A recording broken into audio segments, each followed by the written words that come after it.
All right, good afternoon, everybody. Welcome to the Troy Board of Education Special Board Meeting.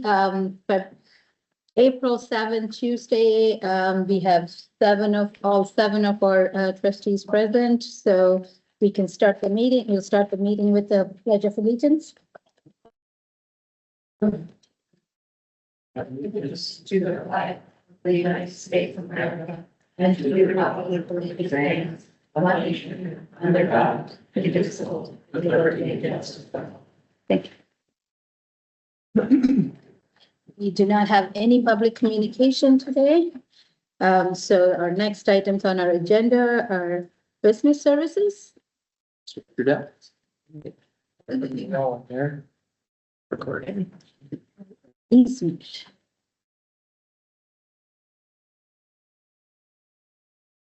So the first item we have is the easement. So as we work with our, over at the Smith Middle School project, we've been working with the road commission on getting the new traffic signal installed.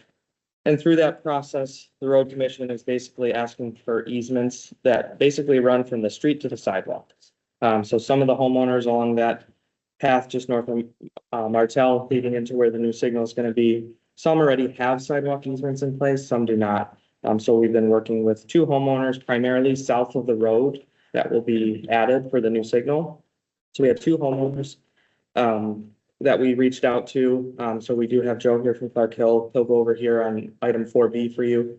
But for 4A, what this relates to primarily is the district property that was acquired a couple years ago, where the new roadway will be, and then the light subsequently on the Livernois Road there. We have to issue essentially a sidewalk and a highway easement to the road commission. So we're basically giving them the right to do whatever they want from the road to the sidewalk, any type of maintenance that they need to perform, just to make sure that those sidewalks and roadways are compliant and in good functioning order. So it's not a full sale of property by any means, but it is kind of giving up rights to a certain portion of the property to the road commission. So through that, we just need a board approval in order for us to actually execute those easements for the road commission to have. So that's item 4A. So it's just a sidewalk easement. Sidewalks will be added as part of that project. And then from the sidewalk to the road, it also provides them adequate access without any restrictions on our end for them to be able to do the maintenance that they need. So both easements I did include in the board packet. It's pretty traditional language. We have Clark Hill review that as well. They work with the road commission all the time on these. So it's pretty standard boilerplate language. The road commission doesn't allow too many changes to it. We tried a couple, but they didn't want to do that. So those are those. Any questions on what those two are? Item 4B is the larger item for tonight for this board. So these will go through as part of this meeting. Because this is a special meeting here, I do have the resolution was also uploaded. So Yeah. We have the consideration, and then the recommended action would be to accept the resolution in its entirety that was attached in board docs. All right. Yep. Okay, go ahead. Sorry, just one question. So it looked like when I was reading it in board docs that part of the easement was like somebody else's, right? That's 4B. So Okay, sorry. 4B when it gets to that. Okay, Yes. sorry. Okay, we'll get to 4B. Yeah, these are only district-owned properties that you're addressing in 4A. 4B will be the next one. Yeah. Okay, we are asked to approve the resolution. Go ahead, may I have a resolution, Ms. Elise? Now therefore be it resolved, the board authorizes the sidewalk easement and highway easement. The superintendent of the school district or his designee is hereby authorized to execute the sidewalk easement and highway easement as well as any and all documents necessary and incidental on behalf of the school district. Okay, moved by Ms. Elise, supported by Mr. Hart. Any questions or comments? Okay, seeing none, all those in favor, please say yes. Yeah. Anyone opposes, please say no. Okay, the resolution passes 7-0. All right. Next to our resolution 3B. So 4B, so Joe, come up and join me on this one. So He's working on yeah. Working on all. It's 3B. Oh, is it 3 now? Yeah, it's 3. Sorry. I like We know what you meant. even numbers are better. So 4B. Oh, okay. Thank you. So 4B relates to the other two properties that we have been working with those homeowners on. So they're the two properties south of the new roadway that's going to be installed for the new Smith Middle School. One of the homeowners, essentially what we have to do is we have to approach the homeowners and we have to provide them with a good faith offer. So we offer them, essentially, it comes out to about $1 per square foot for that easement. So one of the homeowners, 2 houses down from this new roadway, we did have luck with. She was willing to sign over an easement. The district did pay $1 per square foot for that easement, so it was about $3,400 or so that we paid. But we signed it right over from her to the road commission, so it didn't go into our hands. So we don't need any approval there. We just simply paid the homeowner for the acquisition of that easement. The other homeowner, we sent a certified letter to them. It was delivered with a good faith offer explaining everything, just like we did with the other homeowner. We have not heard back by the deadline that we set. So it pushes us into this next phase of the process to where we have to essentially go through the county court system to have them grant an easement to us, or to the road commissioner, as it should say. So that's where we reached out to Clark Hill. So I have Joe here from Clark Hill who kind of helped facilitate this process. So that's where we're looking at the condemnation authorization from this board to basically let us go through the court system and have the court grant the road commission those easements. But we need this board to deem it as a necessity as part of this project. So Dan, did anyone ever knock on? I was gonna ask they're empty lots. So we That's a lot. mailed a certified letter to the Okay. homeowner that owns those lots. Okay. So it was a little, Really? yeah. I do see it, we tracked it through the postal service, that individual signed for it, they received it and all of that, so. We just have not heard anything, unfortunately, so. So it's not the family who wouldn't sell it. Okay, that's fine. It's they're on If it goes through the court system, they get notified again, probably on certain. So, Yeah, so I don't know, Joe, if you wanna. Sure, I Explain. can explain it. So in this case, ordinarily,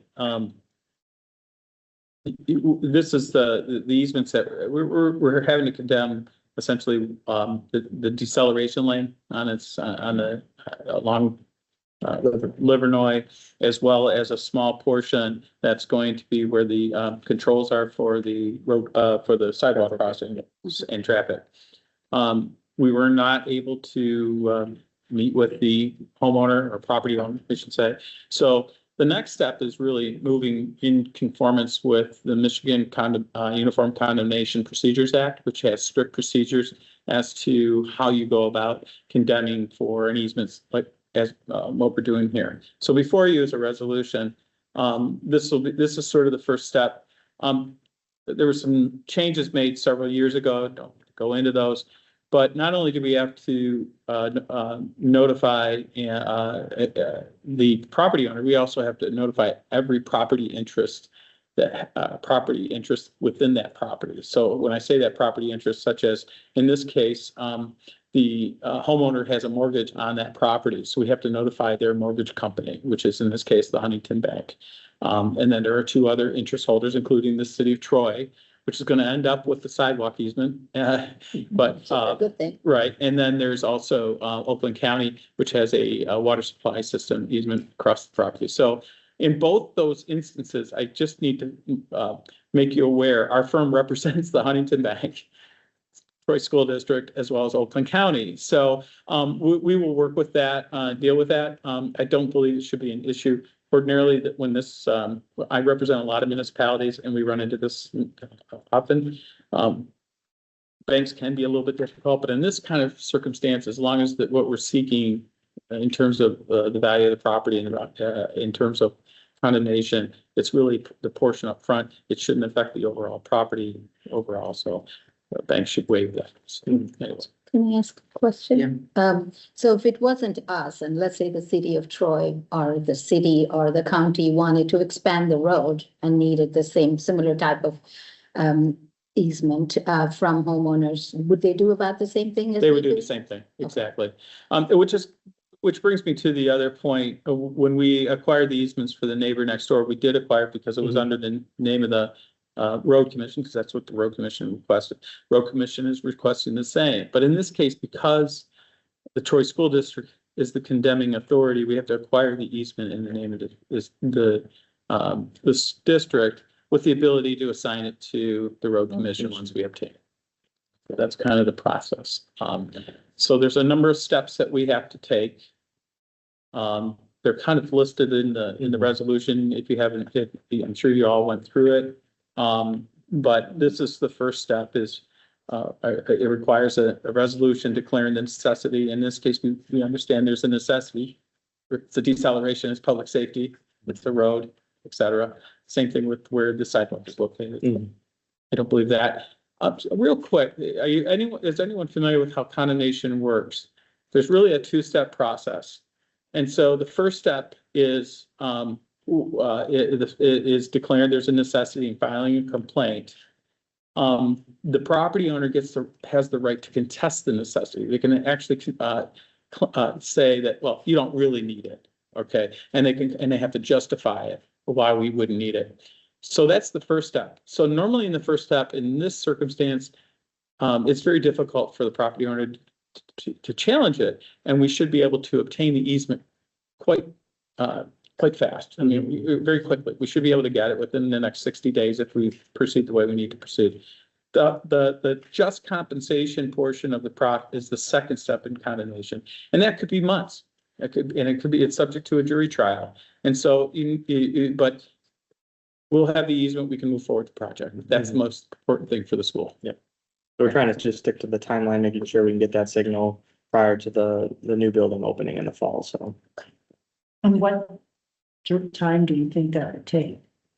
To get, I think, so the easement could be granted by the courts within that 60-day Within mark. 60 days. But we would deal out the financial component to it with the homeowner, so approximately that $1 square foot that we target. Most of these cases never go to trial. It really becomes more of a negotiation once we are in court. Unfortunately, you have to file. If we hadn't been able to negotiate without it, we wouldn't need to be doing this. So and did I read somewhere that if it does go to court, the owner might have to pay the legal fees, or did I misunderstand? actually, the condemnation, I say Michigan Constitution and the condemnation statute allows for the homeowner to receive his attorney's fees in challenging. Okay. But there's different limits on that. It's reasonable attorney fees, and it's related typically to the. Okay, so we would have to pay for those then. We would as part of the cost. Yes, you would have to. Even if they don't unsuccessful. If they challenge necessity and they're not successful, they're not entitled to their attorney's fees for that portion of the property, part of the condemnation process. It's in the determination of the just compensation where it is. Yes, they would be. If they were successful in challenging necessity, they would be entitled. Yes. And the fact that we've already paid just compensation to one other homeowner at a particular rate, is that favorable because it sets just compensation? No. No, not necessarily. There are a number of factors that go into determining just compensation, which brings me to another point. Part of this process will require, because we're following the Uniform Condemnation Procedures Act, which is required, we will need to hire an appraiser for this. I have looked into hiring an appraiser, and I've got a pretty good reasonable price, which I can discuss here, or we can discuss outside the. We can discuss. Yeah. Okay. So in the motion, it talks about a price, and that you mentioned earlier, the other property was $3,000, and in this motion, it's $6,600, so it's twice as big. So the other homeowners already had a sidewalk easement. She only needed a highway easement. Okay. Or the roadway easement, yeah. Gotcha. So this one would actually be both. So the sidewalk doesn't go through these lots. Gotcha. Okay. So it's almost double, more or less. Okay. Yeah. And then you mentioned that, like, I'm sensitive to the fact that, like, somebody bought this property and was paying for it. Like, if it doesn't, like, you mentioned, it doesn't ruin their property? It I mean, should, I think it'd be based pretty on- cool to live by school, but Right. some people might not. Based on what I observed, this should be fairly straightforward, but defense attorneys or property owner attorneys can do a lot of different things. And we worked with the other homeowner on like showing the specific designs, and we actually tailored it a little bit. There was a well that wasn't marked on the survey. So we adjusted it a little bit. We let them know that part of the process is essentially from the sidewalk to the roadway, they're getting a new driveway at the bottom. Because right now it's dirt. Okay. So those are improvements that the district have already factored in as part of the entire project. So they're actually getting some improvements, but we've committed to them that we would communicate at any timeline. If we have to come in and do that work, we would work with them. That way it doesn't make sense too. So. And by doing this, their property is not going to be reduced to the point that they're not bearable or whatever. You said it's a lot, right? Yes, that's true. The current property is, how many acres? I'm trying to remember now. Oh, it's acreage. So Yeah, big. acreage, yeah. This is 0.13 acres. 0.13, so it's small. Point, It's small. very small. I mean, it's Yeah. your deceleration. It's literally the length of the lot, which is maybe 150 feet by 20 to 30 feet typically, so. Okay. So the homeowner still owns the entire lot. They're just granting essentially unrestricted access to that portion of the lot. Which just means they can't build on it. Correct. Yeah. It's owned Why by would you the want to build city. your house? Yeah, Right but- away. Yeah, But the rest of the lot is still. Correct. Yeah. We're not. We're using We're not like ruining the whole lot, Right. For a person. and Yeah. any other questions? All right, we are asked to consider a resolution declaring the necessity to acquire a highway sidewalk easement and to authorize Clark Hill PLC to institute the condemnation proceedings to acquire the easements. May I have a resolution, please?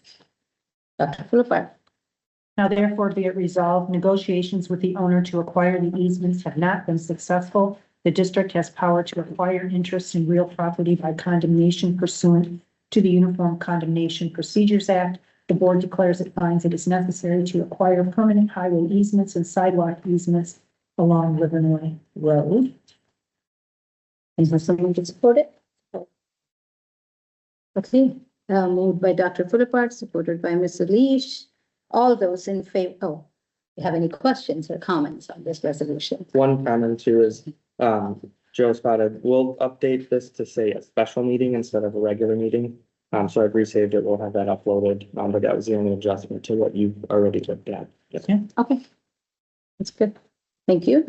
All those in favor of the resolution, please say yes. Yes. Those who are against it, please say no. Okay, resolution passes 7-0. We have our resolution for proceeding with that. Thank you. All right. Thanks, Joe. Appreciate it. All right. Have a great day. You too. All right, we have a 4A. To make the meeting. Okay. then-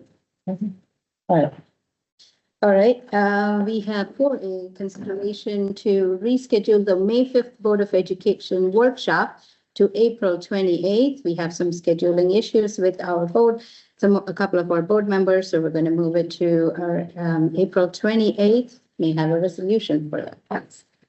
Ms. Sandler. Be it therefore resolved that the Board of Education takes action to reschedule the May 5th, 2026 Board of Education workshop to the preceding week, April 28th, 2026 at 6 p.m. Support. Moved by Ms. Sandler, supported by Ms. Potts. All those in favor of the resolution, please say yes. Yes. Those who are against it, please say no. Resolution passes 7-0. All right, that pretty much completes the agenda items for our special board meeting. Meeting is adjourned. 6:22. Finish that. All right. Now we're going to start our workshop. First on our agenda is public communication, which we don't have. Our next agenda items is business services, Boulan Park renovation. So as you may recall at the last meeting, we approved a pretty large chunk of the Boulan Park renovation project. So we had about $21 million or so at the last meeting. The rest of these categories just required a little bit more time to go through post-bid interviews and really dive into the specifics, making sure that all of the scope was addressed. So This is the remaining about $6.6 million worth of categories.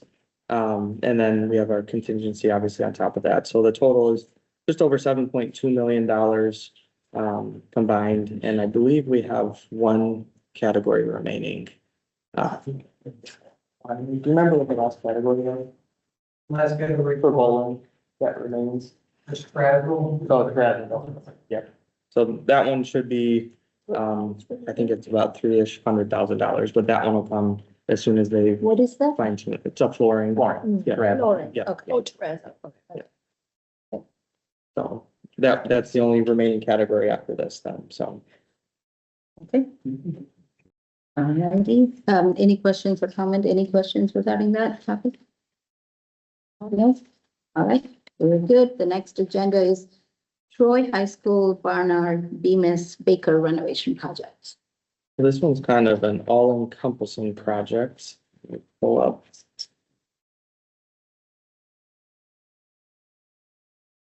So you may have recalled, back in the fall, we did Ross and Hamilton operable walls. So we're looking to do, two more operable walls, so they're just nearing end of life. So Barnard and Bemis are the other two of the four sister schools. Their operable walls are nearing end of life, so the units itself are just not functioning like they should. So we were waiting for the right time to make those placements, just not to interrupt the use of those spaces between the gym and the cafeteria. So that's what Barnard and Bemis is as part of this project. So low bidders again on those. And then Troy High School, we have some classroom renovations. And then Baker Middle School, we have secure vestibule. So when you walk into Baker currently, there's really no dedicated secure vestibule. So there's going to be some added walls to create essentially a vestibule after you enter through the current vestibule. That'll kind of give it a nice locked space. That way visitors from the moment they get into the vestibule to the office, they're essentially going to be locked in a secure vestibule. Currently it's pretty open. So when you walk through there, you can kind of meander into different directions. So So that hallway will be blocked off, with a wall added, yeah. both sides. There's one on the other side, right on the left when you walk in. This would be on the right. Yeah, You walk in on the other.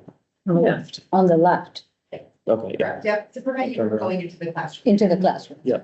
But on the right, there is some open space and then there's that wall to go into the IA, which is closed off. Yep. Okay, Yes. so that area will be staying open. So that was at Baker, and then the last piece. I think we added in here. Internet's going very slow.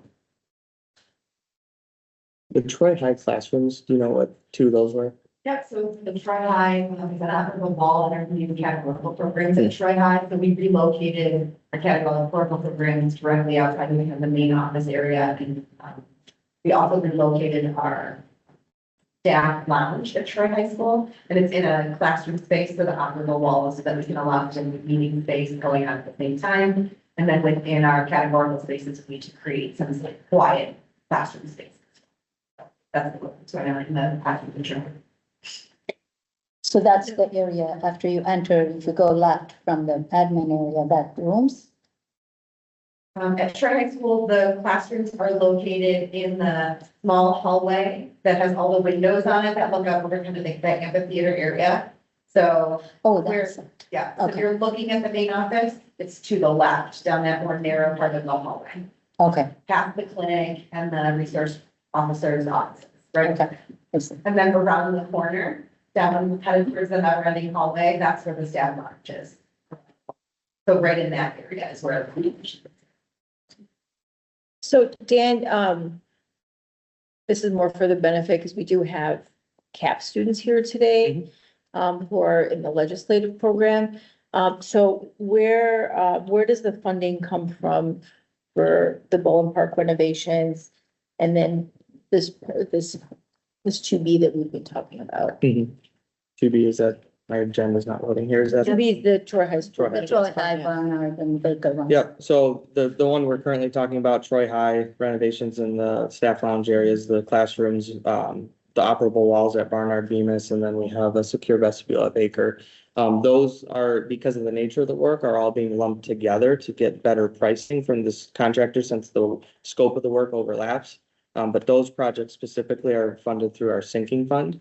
So that's a separate fund that we collect locally from our residents that does fund these types of projects. So construction, HVA equipment upgrades, things like that. So. And then Boulan Park. Yep, and then Boulan Park is a larger project. So when we typically have these much larger projects where we're talking $20-30 million, that's funded through our bond program. So again, that's something that our local residents pay a separate tax just for those bond dollars. So as we generate those dollars, it typically pays for a larger scale project. Like for instance, you have $190 million of bond funds in this series versus annually we collect about $5 million of sinking funds. So it generally goes with the scope of the project. And those monies are for very specific purposes and can't be used, for example, for paying teachers and things like that. Yeah, this is typically construction, things that are more permanent, that is not a staffing related cost. Any questions regarding the two business services items? Okay. All right, we can move on to our next agenda then. Thank you, Dan. Thanks, Dan. Appreciate it. All right, next is our teaching and learning. We have world languages curriculum recommendation, Ms. Boulan and Dr. Reckon. Are we gonna have anything? Yeah, can we present? this? Yep. You're welcome. Right. Good. Thank you. I'm gonna turn you guys. And repeat, yes. Welcome again. Yes. I don't know. German. Right. Good evening, everybody. Back today to talk about world languages levels 1 through 4. I know the team previously got to present to you the AP about AP the night that my kids took me down with the stomach flu. I said, I think I'm gonna make it. I was like, "Oh, no." I heard they're great and they're busy using those resources already. Tonight, we're here to talk to you about levels 1 through 4. I'm here with Tyler Hansick from Athens, French and department head. Paulina Wilson, Spanish at Edgewater High, Sabrina Lynch, Spanish at Edgewater High as well. Thanks. Athens, sorry. Clearly. Thanks. All right, so first we wanted to start out with a reminder of what the vision statement is this group is working from. So this is essentially the same vision statement that we presented to you back in, I believe it was January. So we are just really focusing on the whole student. So we really want to emphasize communication, discovery. We want to really make them risk takers with the language, want them to try, want them to succeed, want them to fail. We want them to do everything in order to improve their language skills. And that's kind of just like our journey in the classroom. So we also want to obviously enhance their college applications because studies always show that language definitely improves their application status for certain colleges and universities. And then obviously, I mean, what's learning a language if you're not traveling? So traveling is also a big proponent of our language programs. And Sabrina's going to talk us through our guiding principles. Okay, these are the actual principles, which are the standards that we have to follow in world language. You'll notice that the standards that Tyler just talked about are very similar to the standards that we have as a world language department in the United States. So when we were looking for books, these were important things to look for. For example, authentic texts. We wanted texts that were actually things they could find in real life, not things made just for kids. Using the language in a target use. So they're practicing a lot of authentic language, authentic feedback. Also, it tells them the benefits of learning a world language because there's so many benefits to your cognitive learning when you can speak another language. So this kind of helped us figure out which text we wanted to select by using these. So the current state, when I got to know the group better, I can't believe I said Troy High because I feel like we all know each other's stories. So a lot of time together this year as part of the 7-year adoption cycle. And also the team had a sense of urgency too, because last year the team found out from HMH that Avancemos, which was what the Spanish teachers were using, would be discontinued. A lot of the big publishers are struggling to produce foreign language materials, and it's becoming like a niche game with supply and demand. So we were also under that timeline together as a team. So the current materials we were using prior to this, first was Avancemos by HMH. This was the level 1 through 4 textbook, but we were alerted that it would become no longer in use and that we needed to look elsewhere. They gave us for this year a 1-year caveat that they would extend our access while we figured out what was next. The French teachers for levels 1 through 4 have been pulling from Papier-Mâché, the 2014 version. And while they enjoyed the resource since 2014, some of the content and cultural readings had become outdated. Additionally, they hoped for a lot of organizational improvements of when teams were taught in levels 1 through 4. Mosaic is a product from Vista Higher Learning. Vista is like Carnegie, which is Papier-Mâché, is continuing to produce materials. However, since 2018, some of these resources also have become slightly outdated. So we were considering that as we looked for items that were culturally relevant and up to date for kids. We have put her picture on here before, and we love joking with her that she'll be on another board meeting. Jen Howe is amazing. She is the Oakland Schools Heritage and World Language Consultant, and she has helped us in this process this year. So the team had already started exploring last year as a group, and then this August, Jen Howe sat down with Tyler, myself, Julie Tucker, Megan, I believe, Jen Henry, and we all started putting our heads together what a year exploration would look like. From there, on the August 20th date, we did a departmental kickoff and a reminder of our vision and what steps would be taking as a curriculum adoption team. In early October, we met to clarify how our vision would look in an actual rubric and aligned with the district's pillars. And we underwent vendor presentations too together as a team. And then on the 20th, we got together at that district date to plan what we would actually pilot and what the pilot would look like. Ongoingly, our vendors provided us with some in-person check-ins and some office hours during our PLC times to troubleshoot questions of, are these implementation things we're working through, or do you have a better solution for us? And then we came back together in March twice to synthesize our feedback, to look at what our community said about our pilot, and to unpack what our recommendation would be. All right. We, like I said, we started the piloting, this year and last year with Wayside and Klett, and we consider Wayside for the Spanish, but although it had a variety of empty text and it was it had a lot of good cultural content that it was relatable to the students. We found that the themes and the units were too specific, and the grammar that they had it was taught in context, but it kind of was disconnected with the units, and the kids were not able to find if they wanted to look for something specific. The kids and us were not able to find those specifics about the grammars and themes. And the resource also didn't give too many activities for the kids, or they were not very extensive. They were very short. So we found that we had to go for somewhere else because we didn't have enough.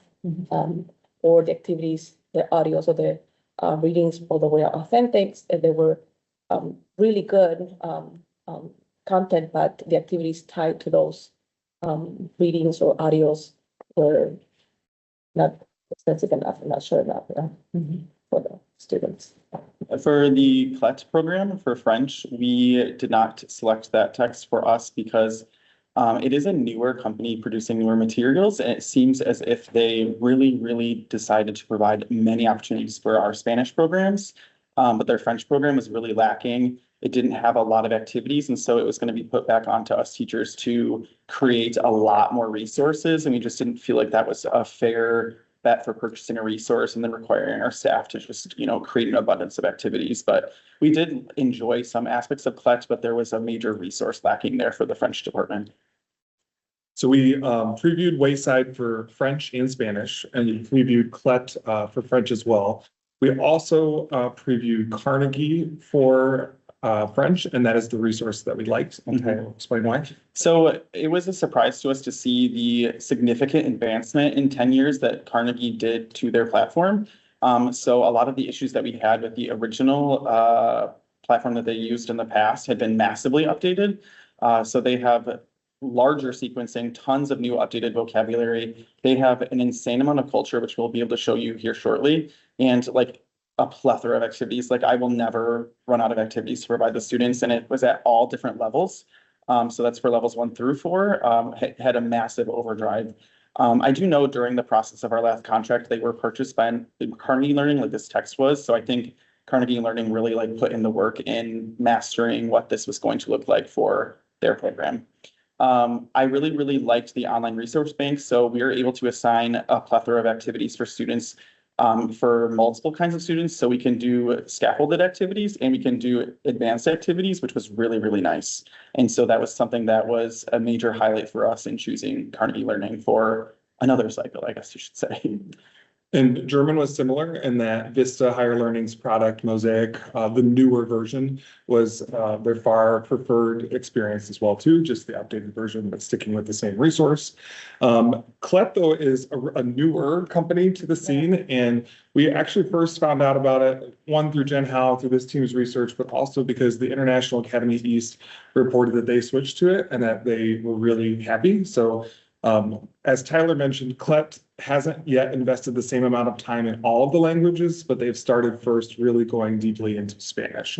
So Yeah, we found we're going to that. talk about what we liked about Klett. Yeah, we found that, again, the resources were very authentic, and we really liked that there were a variety of resources for the students to, in all 4 skills. And also we found activities that there were a lot of for differentiation. So for different types of learners. And so there was an inclusivity there that we really appreciate that, and the authentic culture that we found that each unit had specific Spanish speaking country and the Spanish speaker students that students can relate to with the accent, the authentic accent from that country, and it takes them all through the unit. And we also like that the grammar is in context, but as well, and we found that also there were specific things that the students and us teachers could find to explain more about the grammar. And there was a good amount of vocabulary, and also we found that the platform was very easy to maneuver for us and for the students. And there, again, the best thing was the variety of activities that we found in the book. So we wanted to show you a quick preview of some of the features of the text that we're recommending. And the first one is Klett. So like Paulina said, the Klett had a plethora of things to do. Here's just some examples. I ended up piloting this past month a chapter about Argentina. I teach Spanish too, is one of my units. And what I really liked about that is it started with, you can see the girl in the corner, she's doing a video blog, and it's almost like a TikTok. And she's telling about her life in Argentina. The unit was about travel. And first of all, it was so cool because I have an Argentinian student in my level 2 class. And I learned my Spanish in Mexico when I lived in Mexico, and he always would say, "Señora, you pronounced the words wrong." And so when they got to see the Argentinian accent, which is different than the Mexican accent, he was so excited. It related to him. The kids learned how to pronounce words a different way, which was really cool. And then we got to explore different places and things we found that they've really gone in. For example, we learned with our person that came the other day, not only do they have readings of Argentina, videos of Argentina, They even have a Spotify playlist for the kids to learn Argentinian music. Like they have everything you can think of. Influencers they can follow, everything you can think of. So it really does relate to the kids. The vocabulary is in context. On the right, you'll see Paulina taught a unit about Carnaval in level 4, right? Yeah, it was for art, and they learned about Carnaval, and they had a simulated conversation. They get to talk about, learn about it, and then talk about what they learned about that. So if you want to click, you can listen to Paulina's student pretending to talk to the people. Se trata de un festival con la cultura de Colombia, muchas carrozas, desfiles y conciertos. Normalmente tiene lugar en Barranquilla, Colombia, empieza al 10 de febrero y termina al 13 de febrero.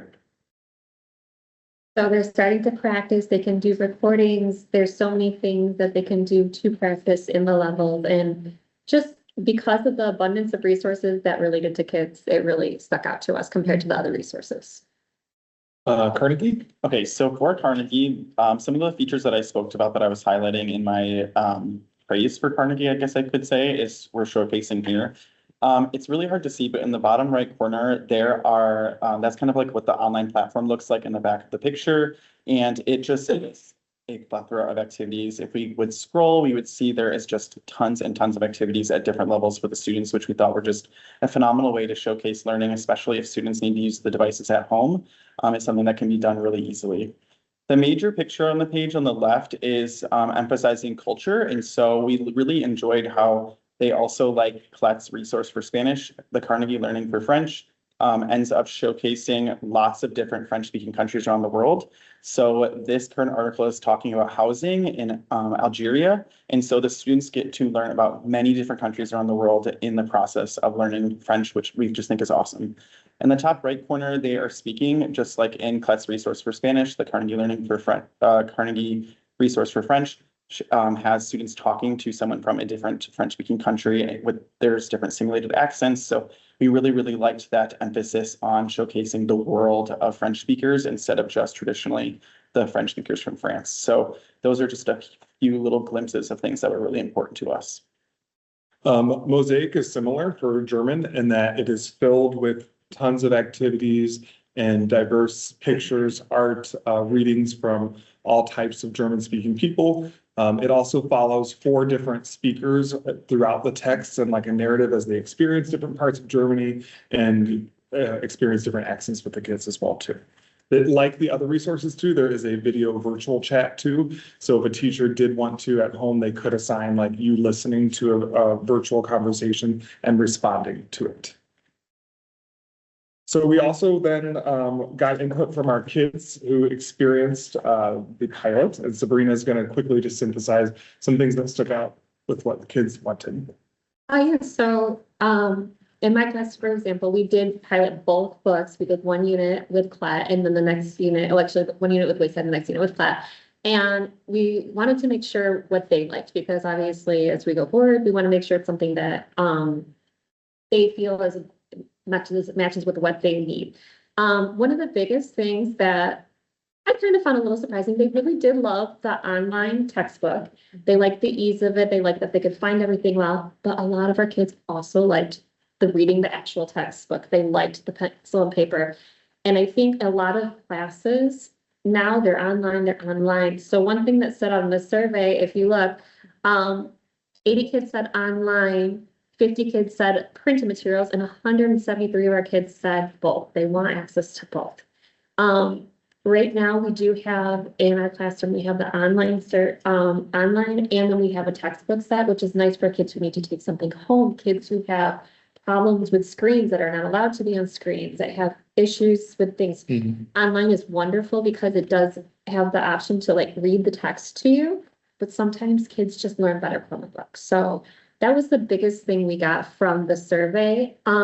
Also, they did just really like the interactive activities. They liked the culture. They really liked the videos of actually seeing the places and what they looked like in Spanish and relief stuff.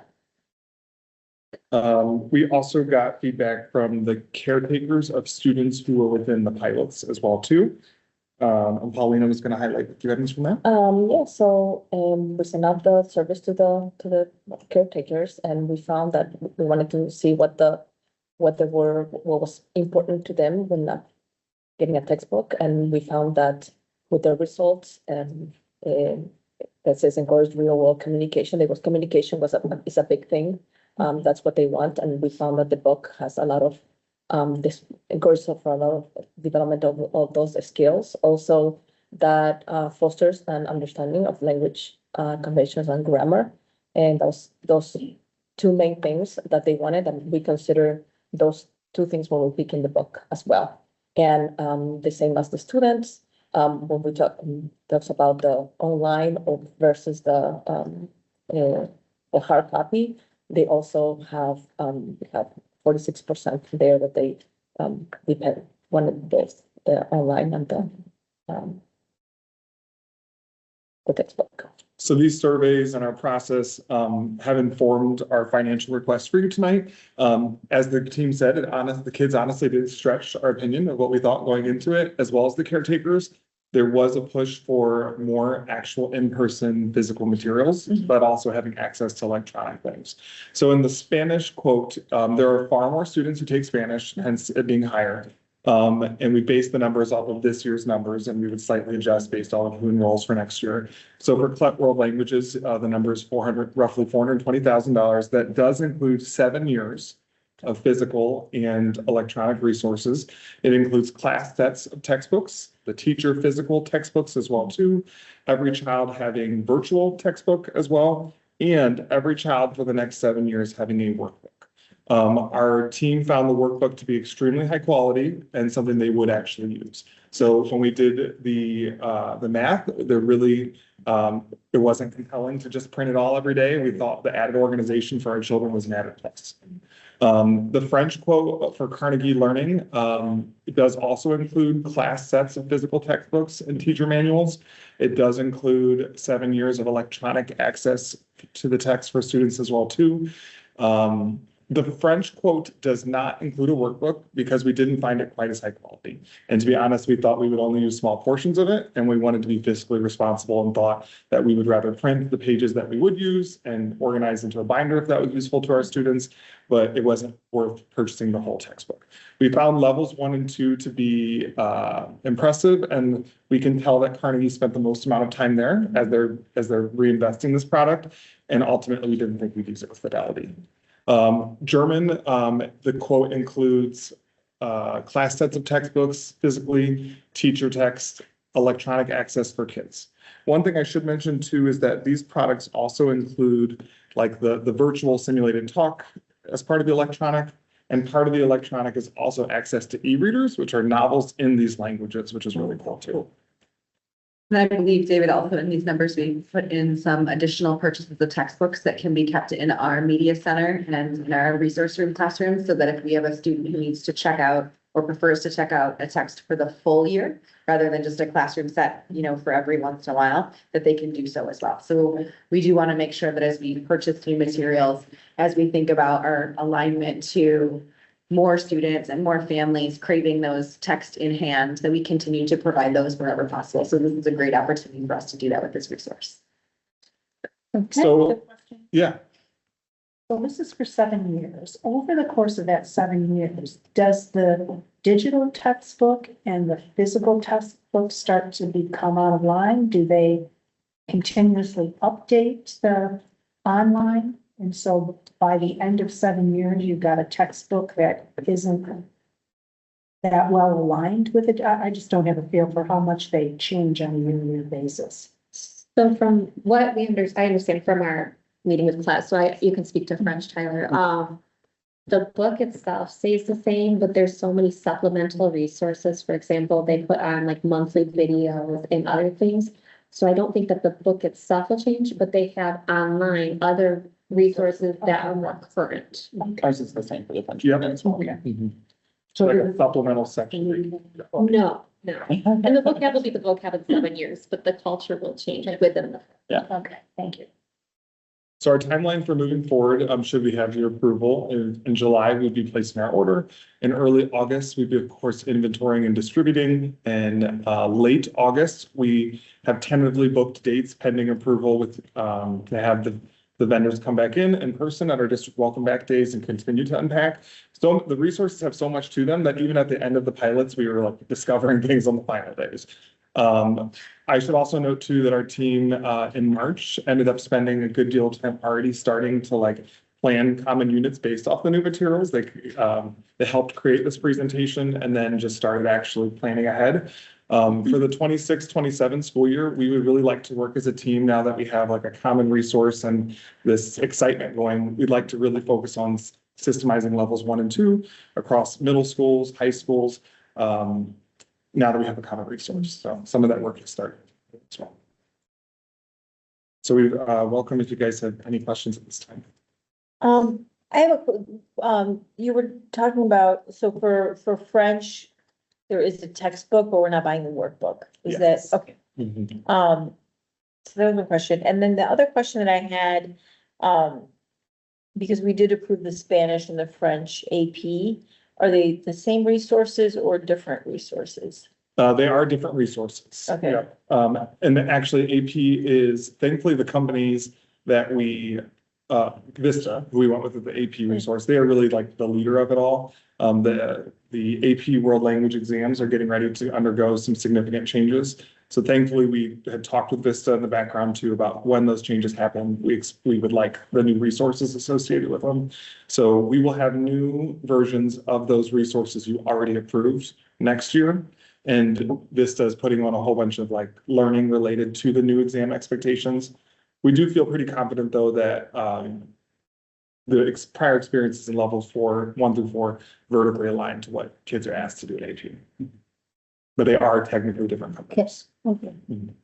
I mean, I guess my question, so Vista didn't have, I mean, I know you guys went through that, but, so there was, it was just not good alignment 1 through 4 in AP. Yeah, so I thought the same thing too. It would be nice to have like one vendor all the way through.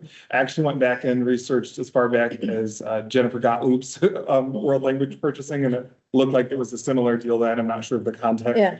But we found the Vista levels 1 through 4 materials to be so rigorous that they were hard to find entry points for. So we think that they have done a really nice job of the AP like college level materials, but we did not find all of their materials as accessible or as relevant at levels 1 through 2.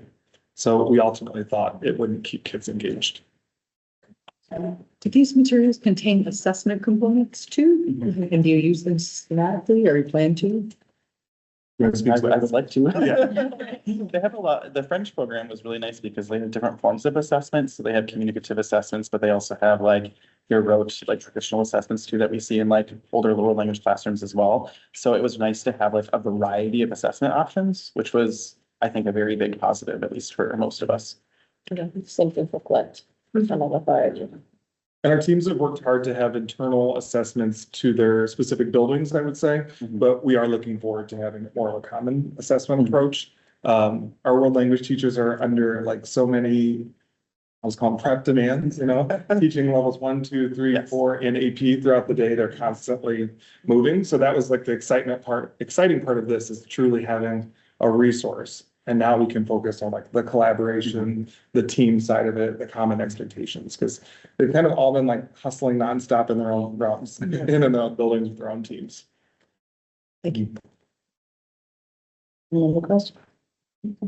I have a couple of questions, actually. First one was, especially with French and Spanish, you mentioned about it too, that different countries or different regions speak different dialects and different versions. How do you go about teaching that? And when it comes to resources, and you have multiple types of resources, you just showed one with French, which is not an African country, and then one with Spanish with Argentina. So how do you concentrate on a particular region or a particular kind of Spanish or French, or how do you go about teaching that? Most of the textbook resources will focus on French from France as the traditional like vocabulary set.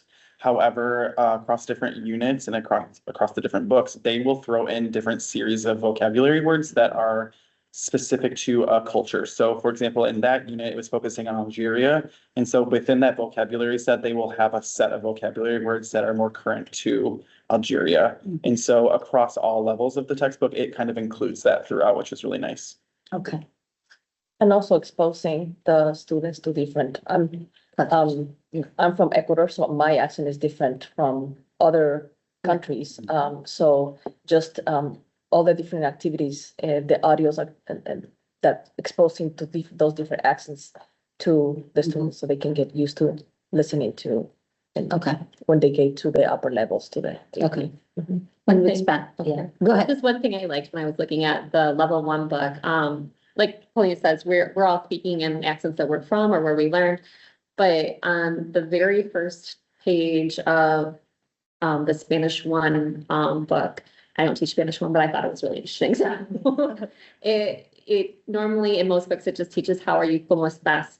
And this book showed how to say how are you in every single Spanish speaking country on page one, so that they could find a country that they thought was interesting and say, oh, and if I went to Uruguay, then I could find out how to say it here. So this book that is already focusing page one, how you say hello in every different country and slang in that country. So one thing I really liked about it. Okay.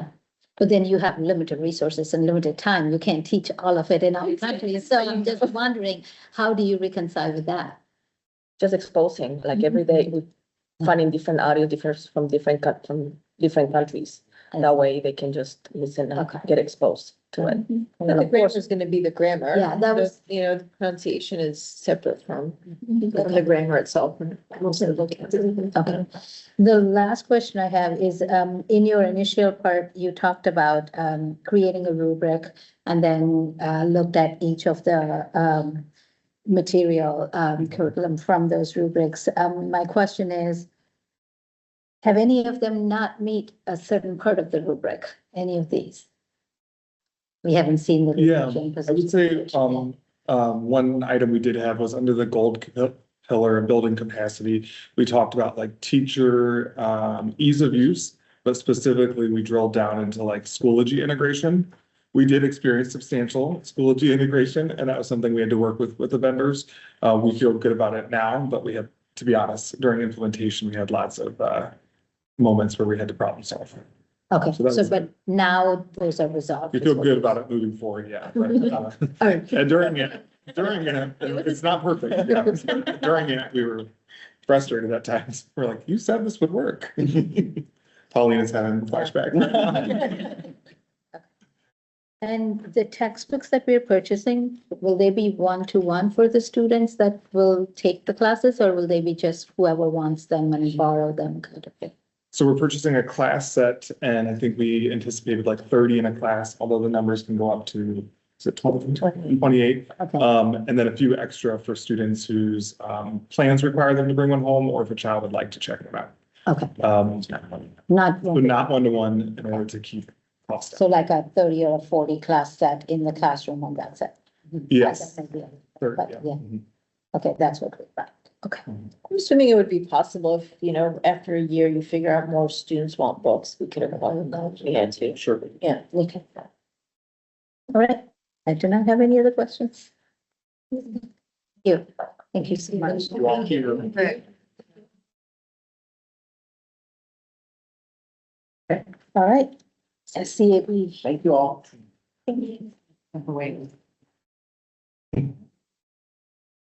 All right, All right, so the next item tonight that I wanted to provide you an update on and a request regarding is a resource for the 5th grade growing up program. 5th grade is the first year that we teach reproductive health in our school system, so it follows, surprised I don't say. So it surprises, it follows, I'm sorry, the, all the rules set out in Michigan related to reproductive health. So I've learned through this new role this year that we have an existing sex education advisory board. We spent our first meeting this year reviewing the past work of the board, and then also reviewing applications that people were able to submit in like a blind fashion with all data removed. and then going through them with a rubric to select new members. Christy Hall and Marie Woodman have really helped lead that process.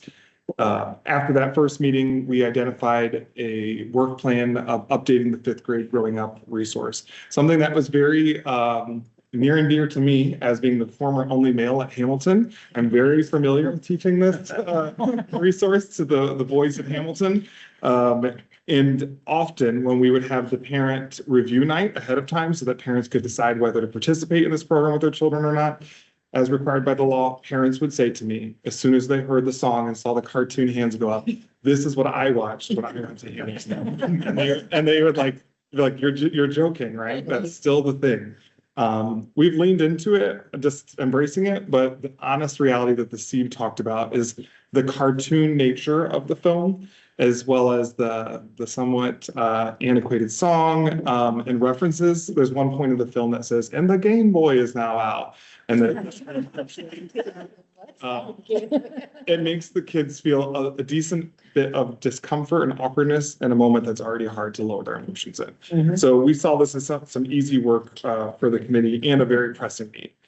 We also learned in our process with Marie, Christy, and then the SEEB's feedback that this is also a very niche thing to get a resource.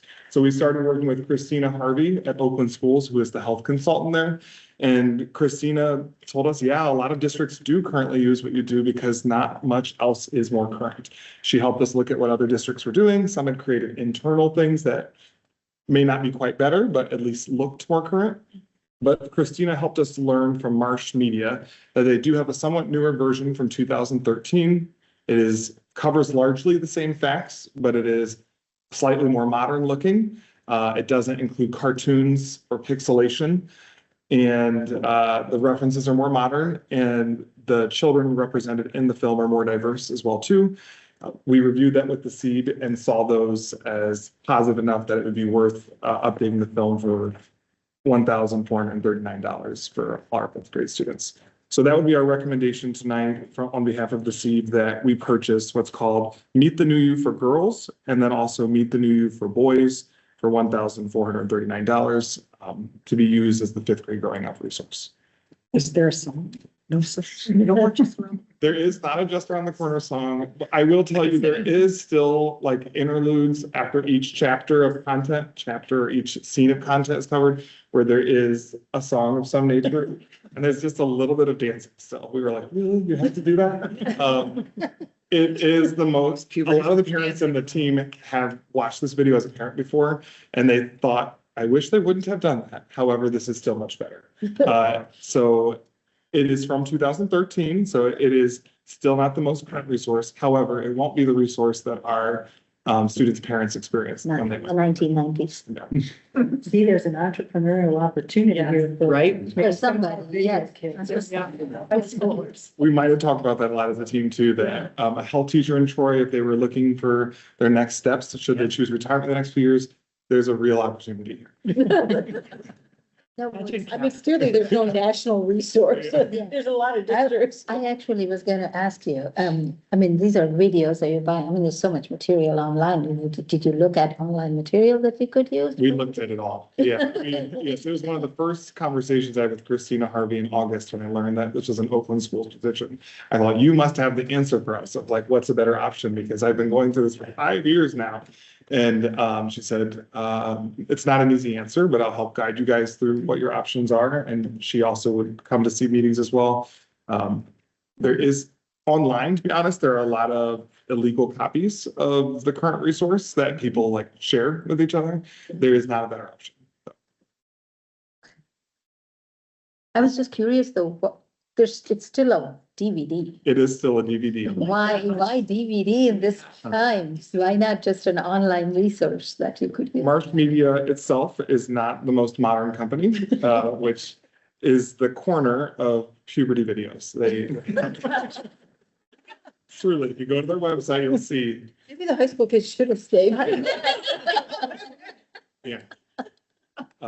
When we would try to get a hold of them, I would call them a few times in a row to get them to answer. Oh, really? No answer. No emails, Real no people. messages. Clearly, they don't have Yeah. a need to modernize because they're like the updated resource. There is no It's old. competition. Kind of doesn't change. So each elementary school needs to keep a DVD player now? They would keep a DVD player. What they end up doing with it, I will let them decide. But they will have no longer have to sing the song. You go. You could take that DVD and convert it. I know. Are we allowed to do that? Does the copyright allow To us be honest, to that's do not that? something I've looked into. That's probably, yeah, but like, as long as you have that. Yeah. Yeah. From Grace. Thanks, David. Thank you. That's true. Proving that's just around the corner then. And I told our elementary principals, like, really? I will. Why didn't we watch it? We could have just had a movie night. Oh, I've seen that film. We can arrange for that if you want. I'd encourage you not to. We're gonna move to the file here and do Oh, geometry and middle school math next. Okay, Since they go together, Kate is gonna be here for both of those. all right, thank you. Head out. All right. So we are excited to be here to talk about geometry and advanced geometry. Kate and David have worked very hard with our high school teachers to examine different opportunities as we continue our progression through mathematics resource adoption. So as you know, in 23, we started with middle, we've moved our way into high school, we've adopted algebra as it impacts high school as well, and now we're talking about geometry. So Kate and David are going to take it away from here to tell you all the details of the last a little over a year that we've been working on this, right? Yeah, and really with our geometry team, this is our second year piloting, and then honest geometry, we've been working with them for the entire year. So our current resource that we're using or have been using prior to this pilot is about 15 years old. And in that time, we've engaged in a lot of learning around secondary math instruction and teaching practices and math pathways in the secondary that tie to opportunities in post-secondary.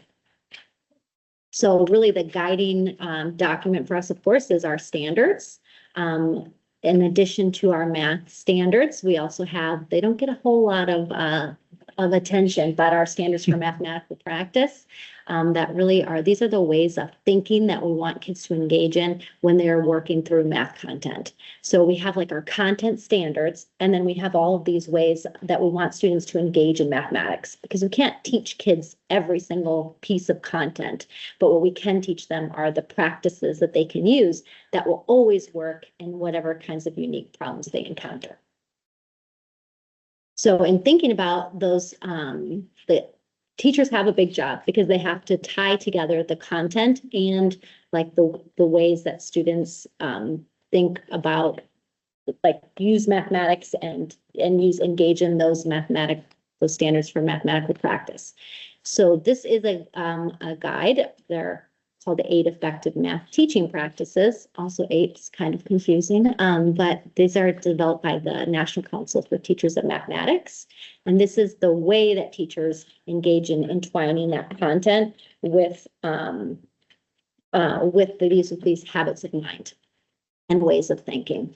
Well, I just want to go back to one quick thing that they point out, which is like this idea of to have kids engage in mathematics deeply, we need them to have tasks that promote reasoning and problem solving, procedural fluency that's built through conceptual understanding, and then that whole big box is all things that have to happen through mathematical discourse. So when we're thinking about looking for a resource, we're looking for something that was task-based, that built procedural fluency through conceptual understanding, and really emphasized opportunities for our students to talk about mathematics with their teacher and with each other. So in that process, you've seen this before, we developed this vision for mathematics with our middle school team and also with our high school team. This is our Troy vision for mathematics. So we want kids to develop a deep understanding and to experience wonder, joy, and beauty of mathematics. Quick question. Why Yes. don't we have like build fluency in any of these I think the fluency comes with that deep mathematical understanding. If you understand mathematics deeply, then you're able to think about it through the problem solving lens, but you're also able to do those computations. You're able to work with the numbers. You're able to manipulate the equations. That's all really part of a deep understanding. We want both. I agree. We want both. We want both. Deep understanding and fluency. Yeah, we want both. So I've learned a lot from Kate and all her hard work this year about our current status in mathematics and specifically geometry. What we've learned about geometry is that we've been using our current resource for approximately 15 years.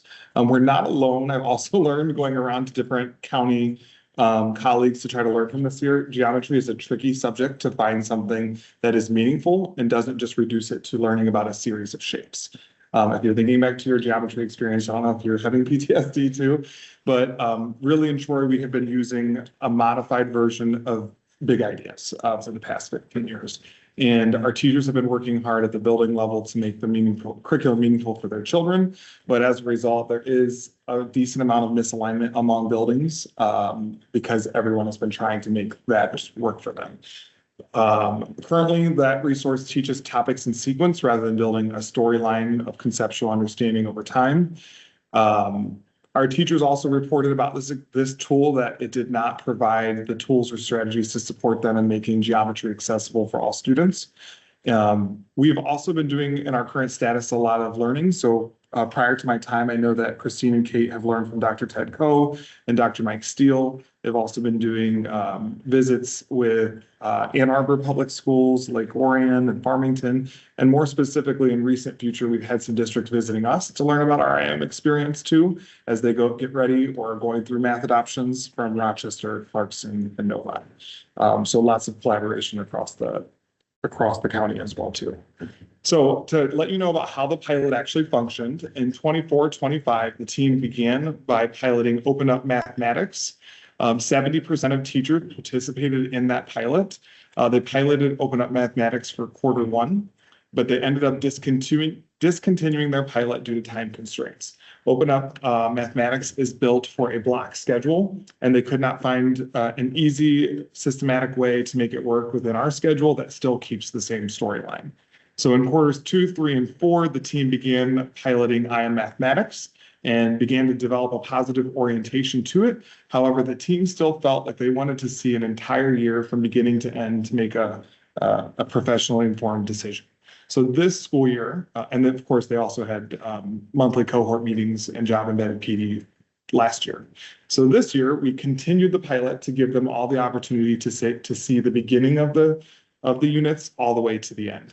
88% of honors geometry teacher have been piloting, and this is their first year of piloting. Then 100% of geometry teachers have been piloting. For many of them, this is their second year. We've also had some turnover in which teachers teach them. So they started it from day one to see the beginning parts of it. They've had monthly cohort meetings with Job Embedded PD, and we've also partnered with Michigan Math and Science Leaders Network to make this specifically work with Troy. Because something that we'll preview for you later on in this is we are very happy with this resource, and our implementation also taught us the things that we think it can do better too. And so MMSLN has helped us with that process. So Michigan Math and Science Learning Leadership Network, they, like David said, they've come in to help us facilitate our monthly meetings. They've led us through a series of professional development tailored to instructing with illustrative math, helping teachers understand the tools and resources that are in that curriculum. It is a different way of teaching geometry than they've been accustomed to. And talking to folks all around the county, something that we're learning is that our way of teaching high school geometry has largely been a repeat of middle school geometry. And so what our standards are actually asking us to do is to take on a transformation-based approach to geometry. And that's a new ask for our teachers. And that's not uncommon. That's what all of the other folks that I've been talking to around the county say that they are learning as well. And so it is a lift for our teachers because if there's a level of rigor that they hadn't necessarily been using before. So throughout this whole process, what we have found is that IM does align with our TSD vision for mathematics. It also aligns with other, core aspects of our organization, such as the portrait of a learner, our commitment to deep learning, our commitment to equity and inclusion, and access for students. This might be a little bit of a repeat, but the IM philosophy, when we really think about what this curriculum does really well, and we will talk later about some of the things that we are going to adjust, is that it is really a problem-based, student-centered approach to teaching and learning. And so I really love that graphic of like with the little squiggly people. I don't really like squiggly people. I don't know if we do, but this one really illustrates like the difference that in approach in an IM classroom.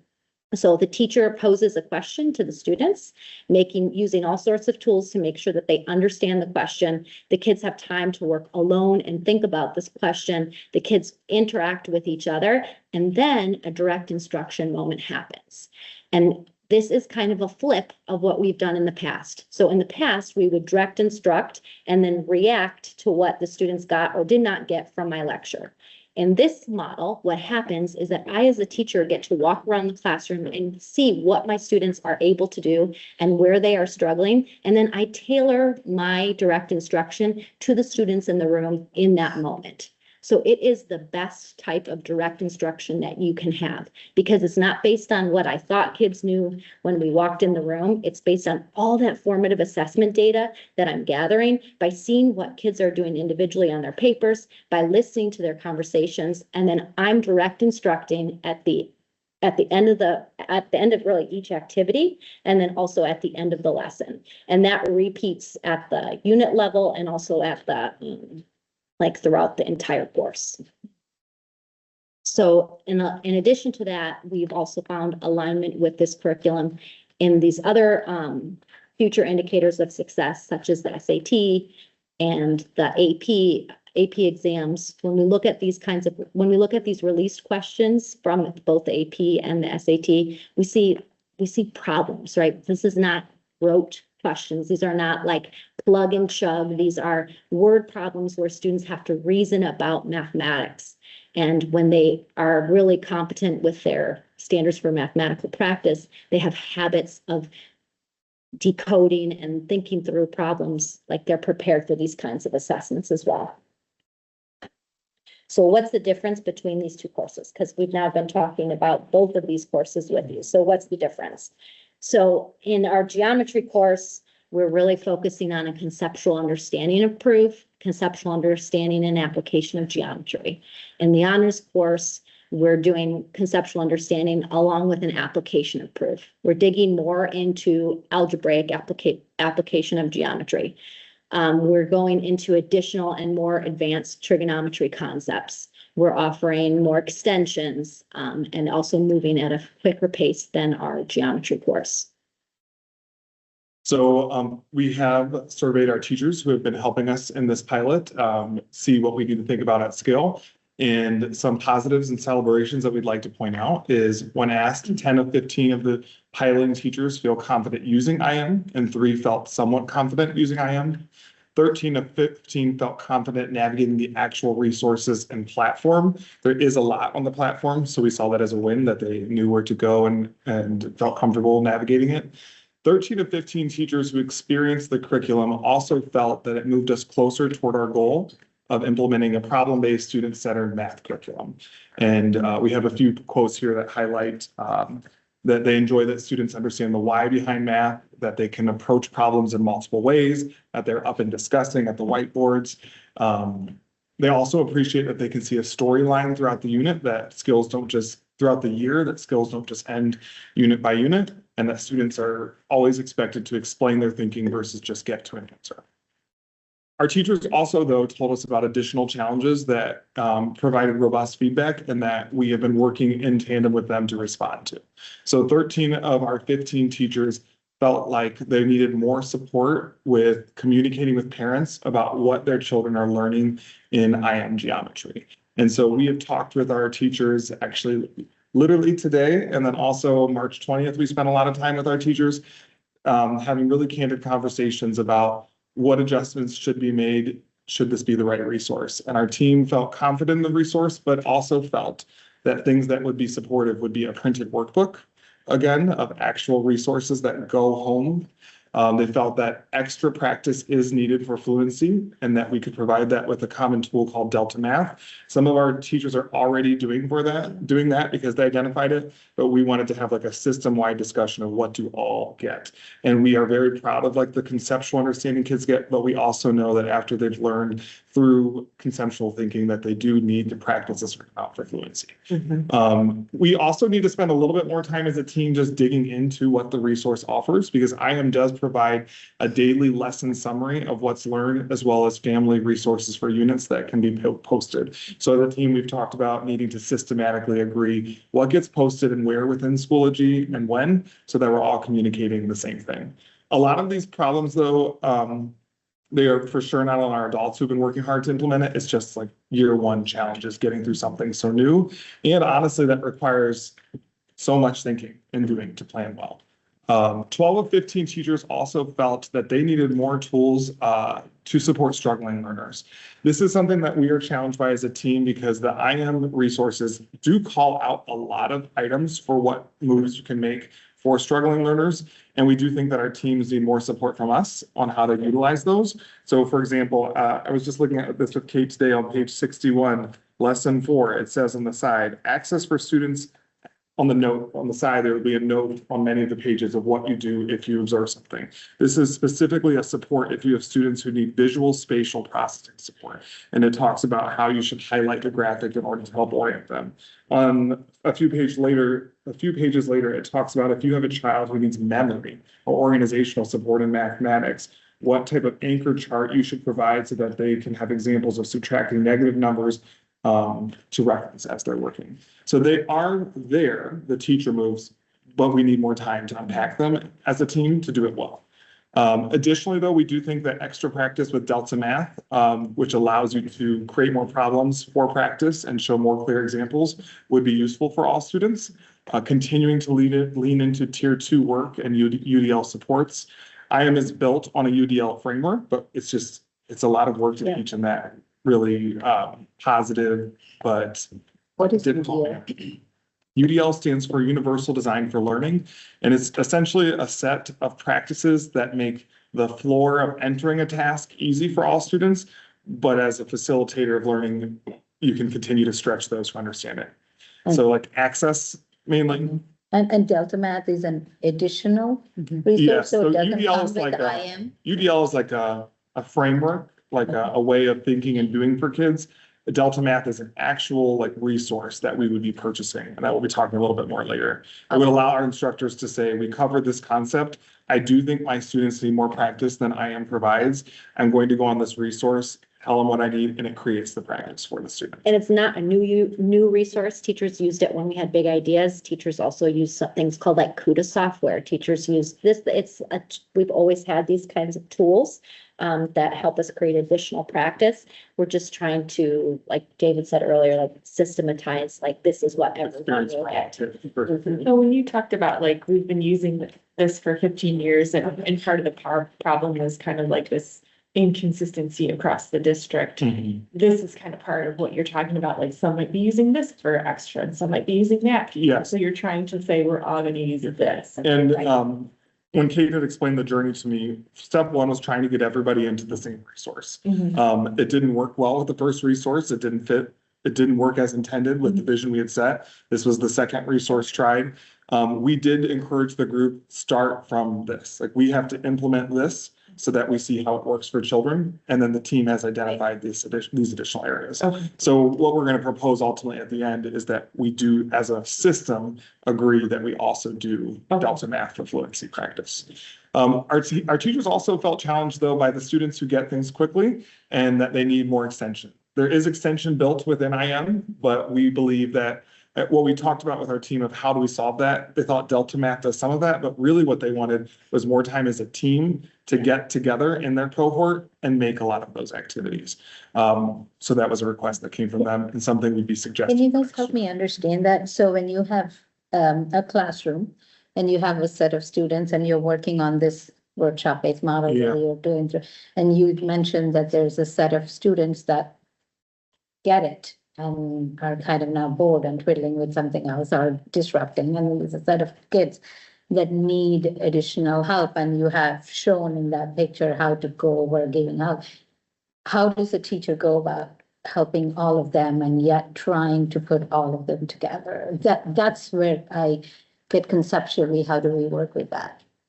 Yeah, so I think that is the age-old question, right? No matter what resource you've used, no matter if you're teaching now or 100 years ago, how do you meet the needs of all of your students? Right. And so what we have to do, what this resource allows us to do is that it gives us a learning target that's very specific for each lesson. And it gives us a bank of resources that we can use to get students to that learning target. And it's not a checklist in the sense that every child has to do all of the same activities. It's their options for different kids to use what they need to get to that exact learning target. And so in my classroom and in our teachers' classrooms that use IM, where some kids are working on task 1 and some kids are working on task 2. But when we go to have a discussion about it, we're still working towards that same learning target. So we can still have a productive conversation, a productive direct instruction moment around that specific learning target. So is it easy to do? No. And I don't think anyone has ever said differentiation is easy to do. But there are parts of this resource that guide us into how to make those instructional moves. We also included just a few of the qualitative comments by our instructors of what they were challenged by. And really what these comments talk about is continuing to want a few more challenge projects for those who might get things quickly. And then also a few more practice examples for kids with clearly guided directions of how you achieve it. So that's something that came through. Again, though, the plans we developed with teachers, the things we continually came back to were making a workbook of the actual bound resources so that there's not like a series of sheets that are left to be organized, to have things in a clear place with clear examples when you do get home. The Delta Math that we'll continue to talk about in a little bit. Co-Teach AI is a thing that we haven't talked about a ton. Co-Teach AI is the actual software provided by IM. It does some of the similar things that Delta Math can do as far as creating more practice. However, in our implementation of that tool, we noticed it doesn't do great with graphs. And so it's not quite as usable as Delta Math. So we also talked to 287 students via survey. So I guess talk is the wrong word here, but one of the really exciting parts was that of our geometry students who completed this survey, 90% of students believed, based off their experience, and we know that can't be attributed to just the curriculum, but their experience in geometry, that they've learned it's important to try rather than just get things on the first try, which we saw as super positive. Christine was teasing me about my decimals here, but I wanted it to round to 100%. Because if I rounded both up to 14%, it equals 101, and I'm doing a math presentation. So 72.8% of students believe that the goals of the lesson were right for them. 13.6% of the students in the classroom believed that the work was too easy, and 13% exactly also believed that the work was too hard. This challenges us to continue to do better, but it is also a good starting point in mind from what I assume we might see on the first year of a conceptual based curriculum.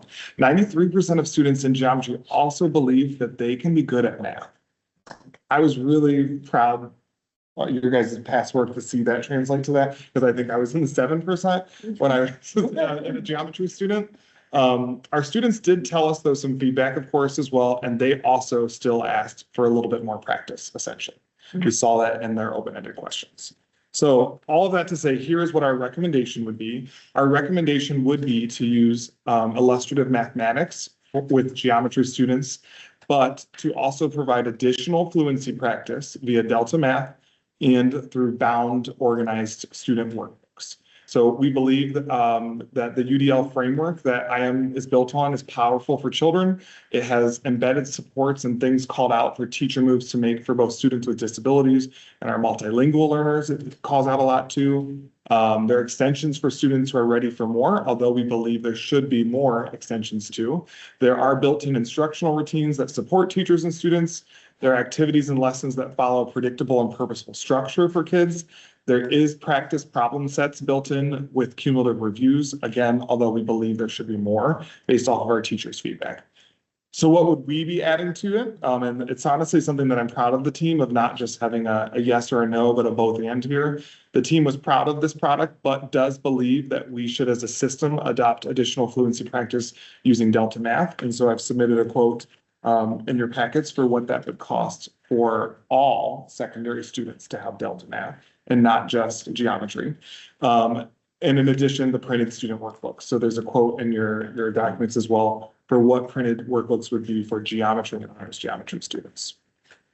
So the Delta Math would be like algebra 1 through like everything? Six. Oh, Starting in math 6. okay. Yeah. Okay. Yeah.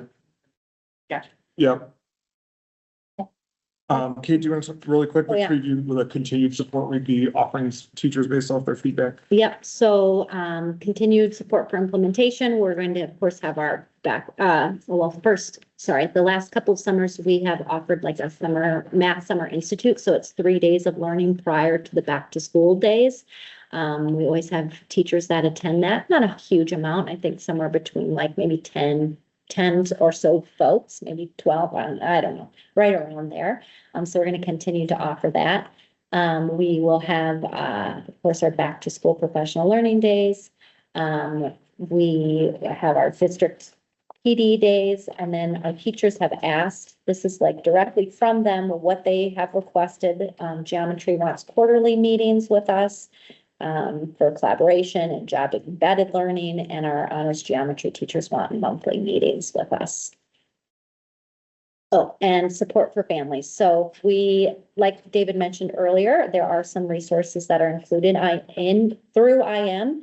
What we have committed to doing better is making sure that those end up on all of our Schoology pages in an easily accessible place for our families. So that family support materials and the lesson summaries that come with every lesson will be posted into Schoology, and along with those bound workbooks. We've also committed And a to, digital copy of book. yeah, and we've also committed to surveying, we will be surveying our families of students who were in the geometry pilot and directly asking them, is there anything else you think you need to support your child at home in geometry? So that we can double check that we've heard from them with that. Course materials too, we've really covered a lot of this. The things that we're asking for, yeah. And then, of course, though, as part of our continued work to refine our curriculum adoption process, we're leaning into like our commitment to monitoring changes and implementation, although we've done a lot of that this year with the geometry group already of not just what resource, but how and what works well and what needs adjusted. So with you all, we're committed to continuing to examine how our students perform on the standardized measures of the PSAT and SAT. Our teams also have an internal common assessment too that we'd be continuing to track to see if kids respond as expected. In summary, we believe that IM Mathematics is a much improved version of geometry that aligns with our district vision, and that our team has made an important recommendation to still lean harder into fluency for students with the Delta Math component. We've also been communicating that with other stakeholders who have visited us and are going through a similar journey. So that would be our recommendation. What questions might you have? Does the IM have its own assessment suite? Like, are there learning checks and tests and things like that? Yeah. Do you intend to use them? We have been using them, and we would continue to use them. We make tweaks. Sometimes we add questions, but the teams in those collaboration meetings have been making those decisions together, which is really great. Do the students get back their assessments with corrections? Yeah, I believe that they get back there, they get to see their tests. That's my understanding. Can you confirm that? Because I've heard that students don't get back their tests with their corrections? I cannot confirm that. No, I don't think I've had that like specific conversations with every teacher. Okay. I've Conversation. Yeah, I've been bringing that up since the beginning of the year, and I mean, my Not data set is, I think every school might be a little bit different, but, I think it is fair as we talk about even implementing this, any new curriculum is do the students have meaningful access to their tests? So 5-minute reviewing a test you've taken, No, it's not enough. Yeah, it's more common practice than you might think yeah. at the high school level. So I think that's a very Yeah. fair question. I've It's a also big, gotten, it's a bigger question. yeah, Yeah, I've gotten similar feedback that students don't have access to their corrected tested material so that they will see what they made mistakes and learn from it. the workbooks, are those IM prepared workbooks, or are those workbooks that our teaching and learning team will be preparing? So the team we had that conversation with the geometry teachers, and what they have requested is that we have a bound workbook that they have created. That's like Okay. with some modifications based on decisions that were made as a cohort. Okay. And then the extra practice, with Delta Math. You guys had mentioned that the students would each have access to it, but would those be practice sets created by the teachers, or would those? Yeah, so it's like it's an online platform where I can go in as an instructor, and I can create it's like a bank of questions, and I can go through and say, I need practice with solving. I'm gonna use a math 7 example because that's the classroom I'm in right now. Yeah. I need practice solving, single variable equation with a distributive property. Okay, I want 5 of those. And now I want ones that look like this, and I can pick those, and it will compile a worksheet for me. I can assign that digitally to students, or I can print out a paper, and then I can give it to kids and we can work on it. So we're all doing this already. We're all using either Co-Teach AI or some resource to make some extra practice for our kids. No matter any resource I've ever used or anyone has ever used, we're always creating some extra responsive practice for kids, or some activity, something. So it allows you to do that in a really easy way. It's a little bit less picky with graphs and tables, like David mentioned, than the Co-Teach AI. Okay. And and you may not know the answer to this now, and that's okay, but, in any case, my suggestion would be that this would be created for every single topic, so that way. Yeah, you can save banks, I can create a bank of resources too, and I can share it with say Vital teaches geometry as well, and I created a bank and I want to share it with her, I can share it with her. So yeah, and we can collaborate around those fluency practice. So that's the teacher responsibility to create these banks, or is teaching and learning going to create for each topic and provide, or a group of teachers going to create it for a topic? And yeah, so the bank of questions already exists. It's just picking them by standard, basically, about what I want. And So Delta Math provides the bank. oh, yeah, sorry, that's okay, And then from Delta Thank you. Math, they can pull from the bank of questions to create the resource that they would then share with the student I to be able to take. and Delta Maths, I'm assuming, I guess they're questions, so how you solve them is still the IM method in different way, or? sure. And it's really about yes, that procedural, the just fluency, right? Procedural fluency. Once that's been developed, kids can solve them any which way they want. I see, okay. I guess to me, that's this was something I brought up 3 years ago. I appreciate that we're going towards deeper learning of math. I know that feedback on surveys has come back even for the middle school math, that there's just, and as a parent, I can attest to it, there's just not enough resources. And yeah, my kid may understand something, but understanding doesn't necessarily lead to procedural fluency, and, one is the state standard attentive precision. He can do things, but it takes him way longer than it really should if he both understood it and had enough practice where he could then repeat it. So I'm glad to see that with this geometry, we're thinking about that upfront, and I would just, encourage the team that this, Delta math is not just there, but that it is expected, Yeah. that the teachers actually provide, They'll use yeah, it. but that extra resource is provided on a regular basis, because, not enough of those proficiency practices are necessarily coming home. And it's in addition to they want it and they'll use it, it's actually should be part of the requirement that each class or each section should have this many repetitions to be done, because that is one of the biggest feedback we get, is that students may be understanding the concepts, but they're not able to quickly do those things, which allows them to go to the next level easily. Yeah, our team is challenged by the same feedback, and this adoption has driven a lot of those conversations. Those conversations we had with all secondary math teachers in March, based off of that. So that is largely the work of next year, is how do you continue to learn into a problem-based concept version of mathematics and provide enough practice that students are fluent enough to do all types of math. We agree. Go ahead. Does Delta math help you with your differentiation problems, so you can give students that might be struggling with, certain concepts more practice, and those that are Ready for more. So that is really a tool for helping on differentiation. For sure. Yep.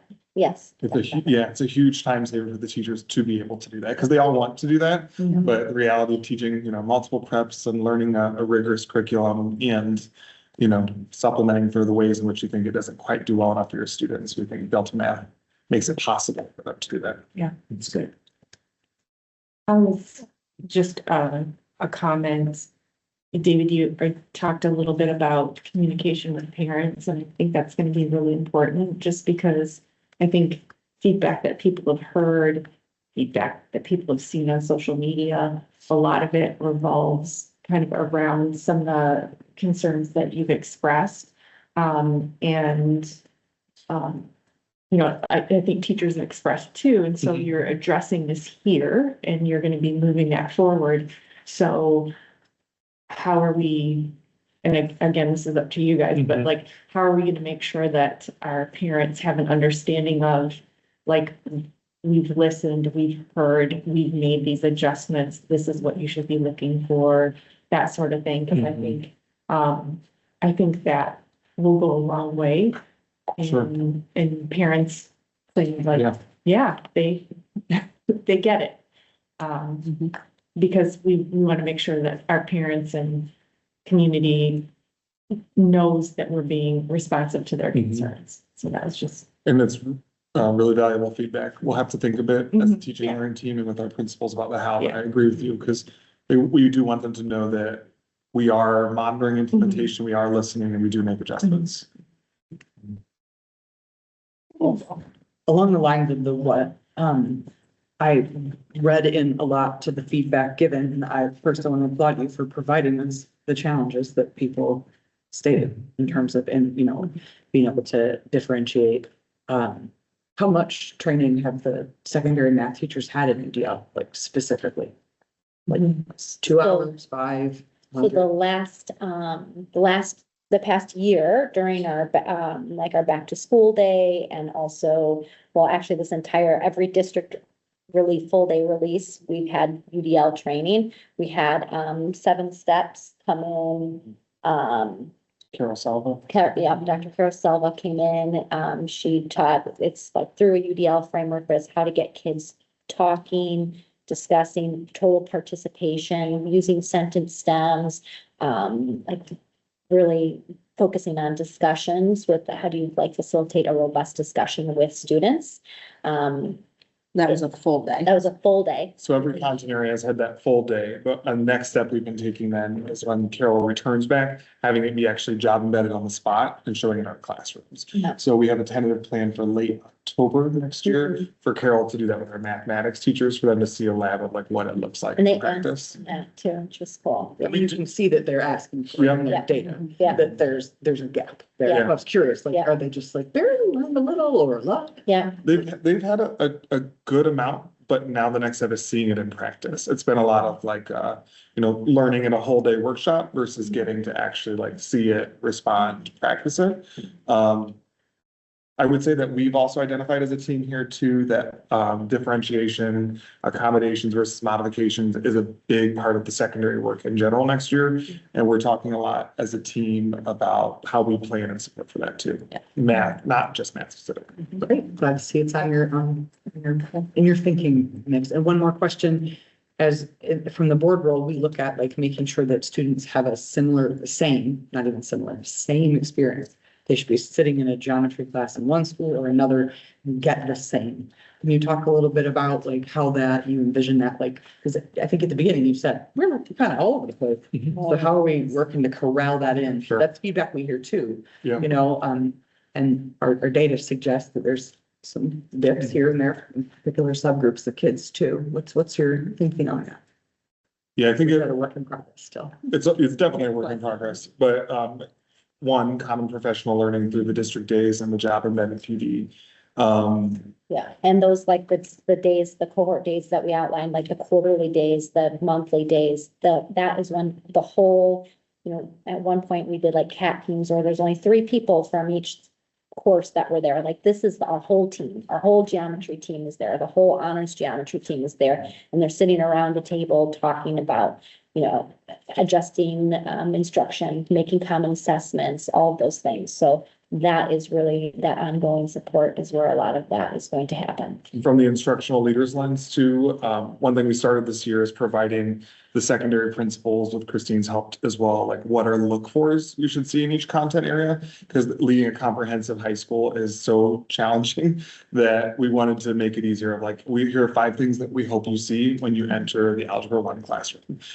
And we also included, if you see this, maybe you should consider this coaching move. If you see this, a common response could be that. And if you see this, call Kate. We'll help from there. So we've been trying to help not just our teacher level staff, but also our administrative staff know like what it should be looking like as they're in and out of rooms. I mean, I guess what I'm trying to say gently is like, if we're going to buy a new resource that's expensive and comprehensive, we expect our people to use it the same way. Yeah. Like, so that a kid in one building gets the same experience as a kid in another building, and then if that kid needs help, there's like a scaffolded. Yeah. And with our, I think that one of the things that we've seen is we've seen systemic growth in areas where we have had an opportunity to adopt new resources. So I think about middle school science. The middle school science adopted a new resource in like 2019, and they coalesced around that resource throughout. And they are a fairly cohesive group. We look at what's going on across our organization. As we look at 9th grade and 10th grade ELA, right? When we have those opportunities to invest and have a new support, it gives us that boost, because our organization 20 years ago did not exist under one Troy, right? Especially at high school. That was not a philosophy that existed nationally around high school. And so we've had an opportunity to do some reset in some areas. And I think every time that we adopt a new curriculum, it is an absolute opportunity for that. I think one thing that wasn't mentioned that is important to note is we do have professional learning time at the beginning of each day at our high schools, and at the end of each day at our high schools, and at the beginning of the day at each of our middle schools. And that's an opportunity when we have an aligned resource for our math specialists, also to be able to push in and work with groups, even within the building.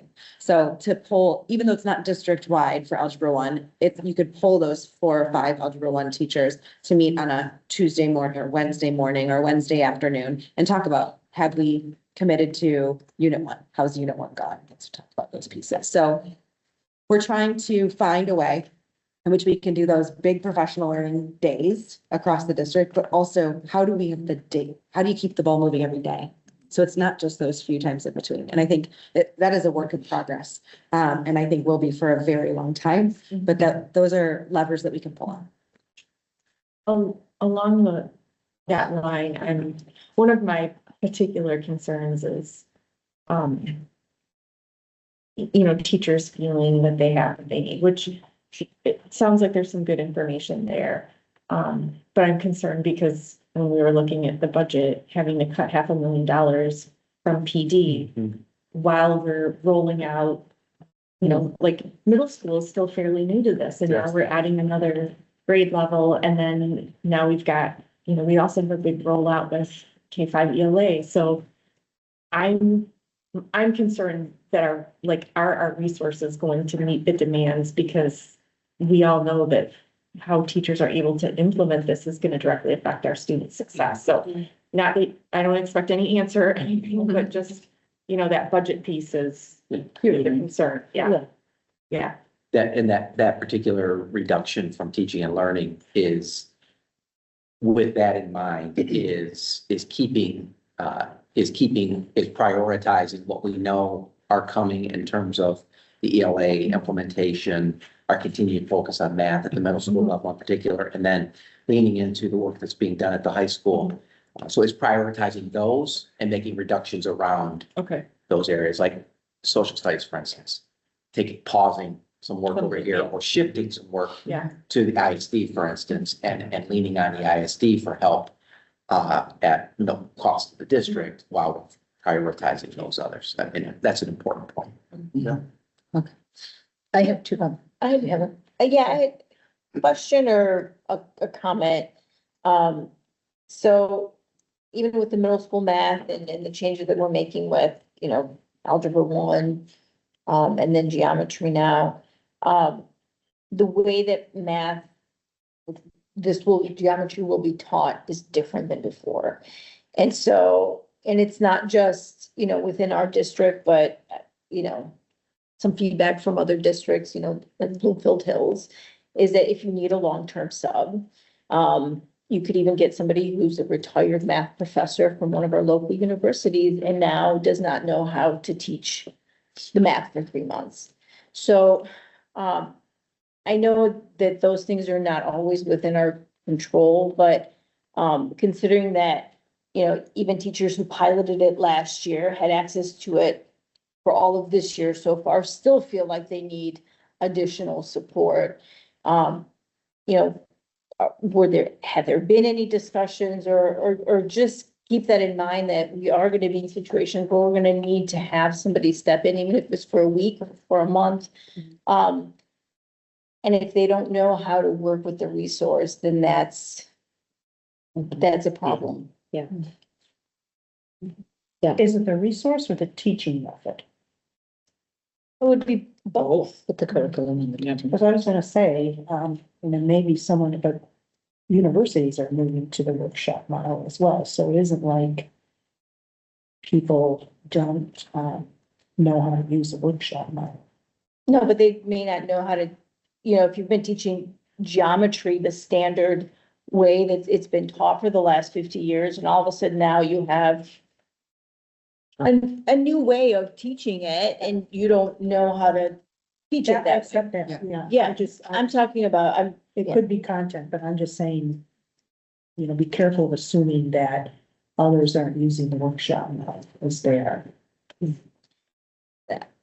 This year, Bloomfield Hills had a long-term geometry sub who's a former OU math professor, and So we have one day.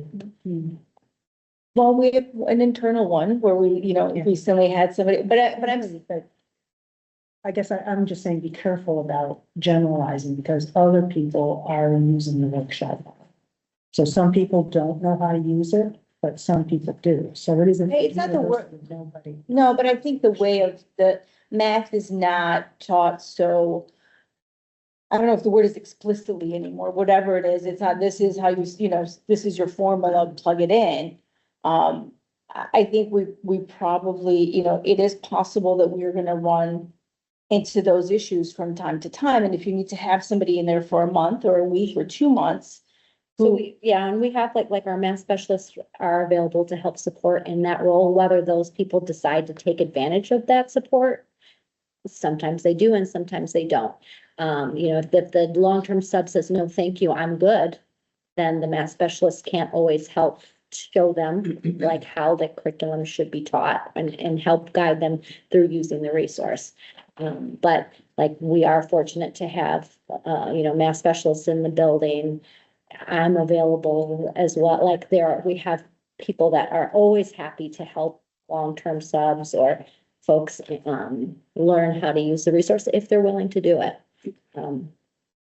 What if they're not, Understand that. if they're not, what If does they're that not. mean for, Yeah. or If my students? kid's in that class and that teacher's like, "Mm, I'm not interested and my Yeah. college didn't teach it that way," then what?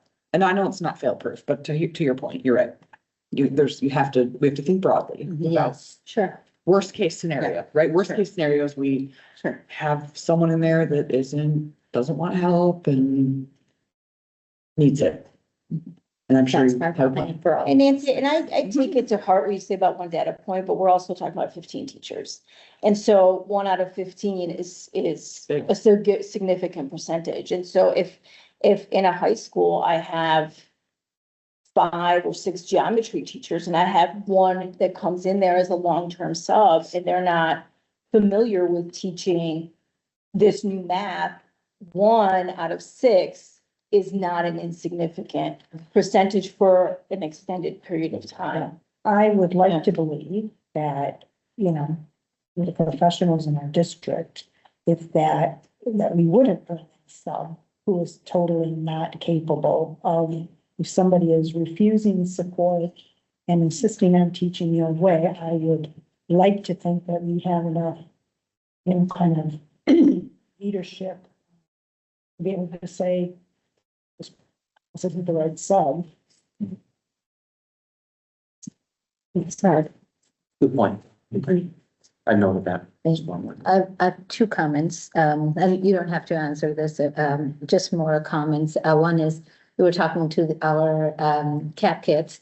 One of the things that they mentioned is surveys, and that they're worried that the surveys are not anonymous and the student feedback is kind of like, we want to kind of give you positive because we are worried that we may have repercussions possibly, or some things like that, because they're all tied to Schoology IDs and stuff like that, whatever survey they take.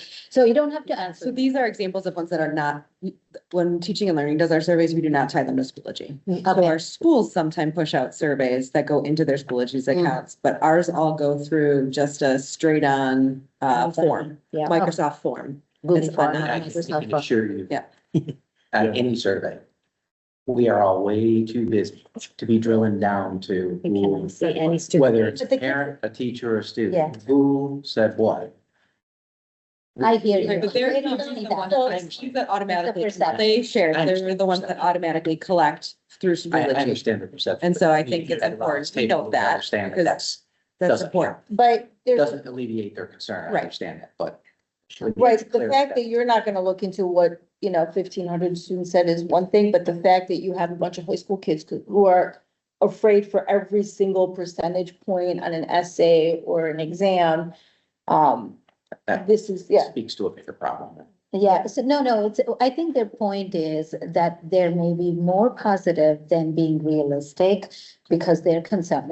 It's their perception, I hear you. Yeah. And that perception creates maybe a survey results that potentially are skewed. Just keep that in mind. I'm not saying anything else. We just try to figure out how, if any, that data is valid and so on. My other question is, you've talked about, before school for high school and after school for middle school, these job embedded class training or PDs. What happens to, let's say, geometry classes that are at Boulan Park and they are actually in a middle school? And how are they getting the job embedded? A PD, do they go to a high school to do that, to collaborate with others? And do they have time to do that even? So the middle school teachers that teach geometry are part of our honors geometry cohort. Okay, so they have to go to Troy High to get these job embedded discussions and Troy? Yeah, and we all travel, right? Yeah, So yeah, yeah. sometimes we go to Athens, sometimes go to Troy High, sometimes we're here at services. So everybody is traveling to those. But the allotted time in the new contract is right before school or right after school. Well, So not the full day, sorry, I mean the full day. I think I was talking I about was during the talking- week. Oh, Yes. She's talking about the meetings during the week where you might have. Yeah. Like planning meeting. Yeah. So those are 20-minute professional learning community check-in Okay. plan times. And so those would be times in which they would, so for some of across our middle schools, we often connect the teachers across the early starts and the late starts. And they Zoom with your teams with each other, and connect that way during their time in the morning. But oftentimes, just in full transparency, most of the teachers who teach geometry at the middle schools are teaching one section. Yeah, one section. So they're teaching a variety of other things during that time. So it's not their whole schedule. So Right. they're probably tending to the other 4 sections that they have during that time. So that's why, we have to figure out how to help them improve their learning as well, because they are missing out on that early morning session. So Well, whenever the group comes together, they're part of the group coming together. And that's when that's when the concentrated learning happens during that time. So we want to make sure that they're attached to that learning group. And you intend like a common pacing? Or no? Yeah, they do common pacing. Okay, so that would help too. okay, Yeah. I don't know what that means. That means they're kind of all sort of theoretically thinking Yeah. the same. For like By the end of quarter 1, they've gotten through the first 2 units. I see. Okay. Yeah. They've done a great job of that. Okay, wonderful. Great, thank you. Appreciate it. You can talk. Yeah, we do. Yes, keep asking for it. That's a good thing. All right. Do you all need to go to the bathroom before we talk about? Okay, yeah, do we want to break? A couple of minutes? Okay, let's get back here, 8:07, 8:08. 8:09, let's get back. All right, sorry. I know. All right, our next item, okay, any more questions with the geometry, or are we all good? Good. Anyone else? Going once, twice, thirst, done.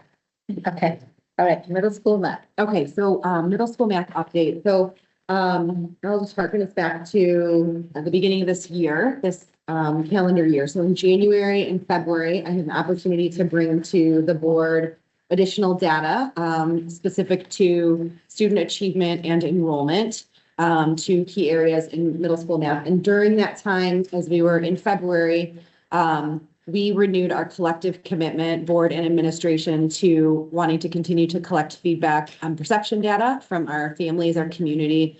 And at that time, the board had input on some additional topics that they wanted to see in that survey. You'll remember that in early March, I shared a timeline with you for the distribution of our survey that we were moving forward in March with that survey. That survey closed just the Friday before spring break, before we all left. I do know that there was a lot of interest that, if at all possible, could we possibly bring some data today? And so today we're going to be able to provide some of that data. It is just fresh for us. As a team, we've only had a little bit of time to look at it, but I do think it will start to continue that conversation. So.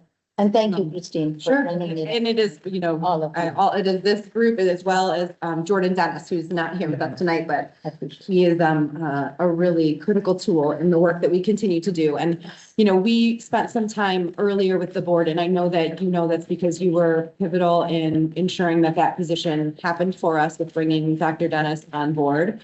But using his expertise as we work through this process around data is exceptionally helpful. And I hope that we continue to commit to providing the space and time for that to be done well for our organization.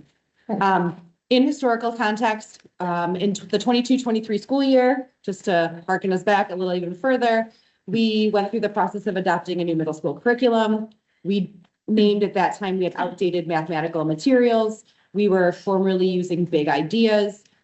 Big Ideas did not align with the vision for math that we've talked a lot about students being doers of math, about deeper understanding of math. And in May of 2023, the board adopted the new curriculum and the new progression. At that time, our administrative team made a commitment to the Board of Education, specifically to the things that are identified up on that slide, that annually we would review our student achievement data through MSTEP and PSAT. Annually, we would review our student course enrollment data, that we would collect feedback from students, family, and staff, that we would implement NWEA, that we would invest in ongoing teacher support, and that we would continue to build our MTSS structures to support student growth. And that's focuses primarily on mathematics and ELA.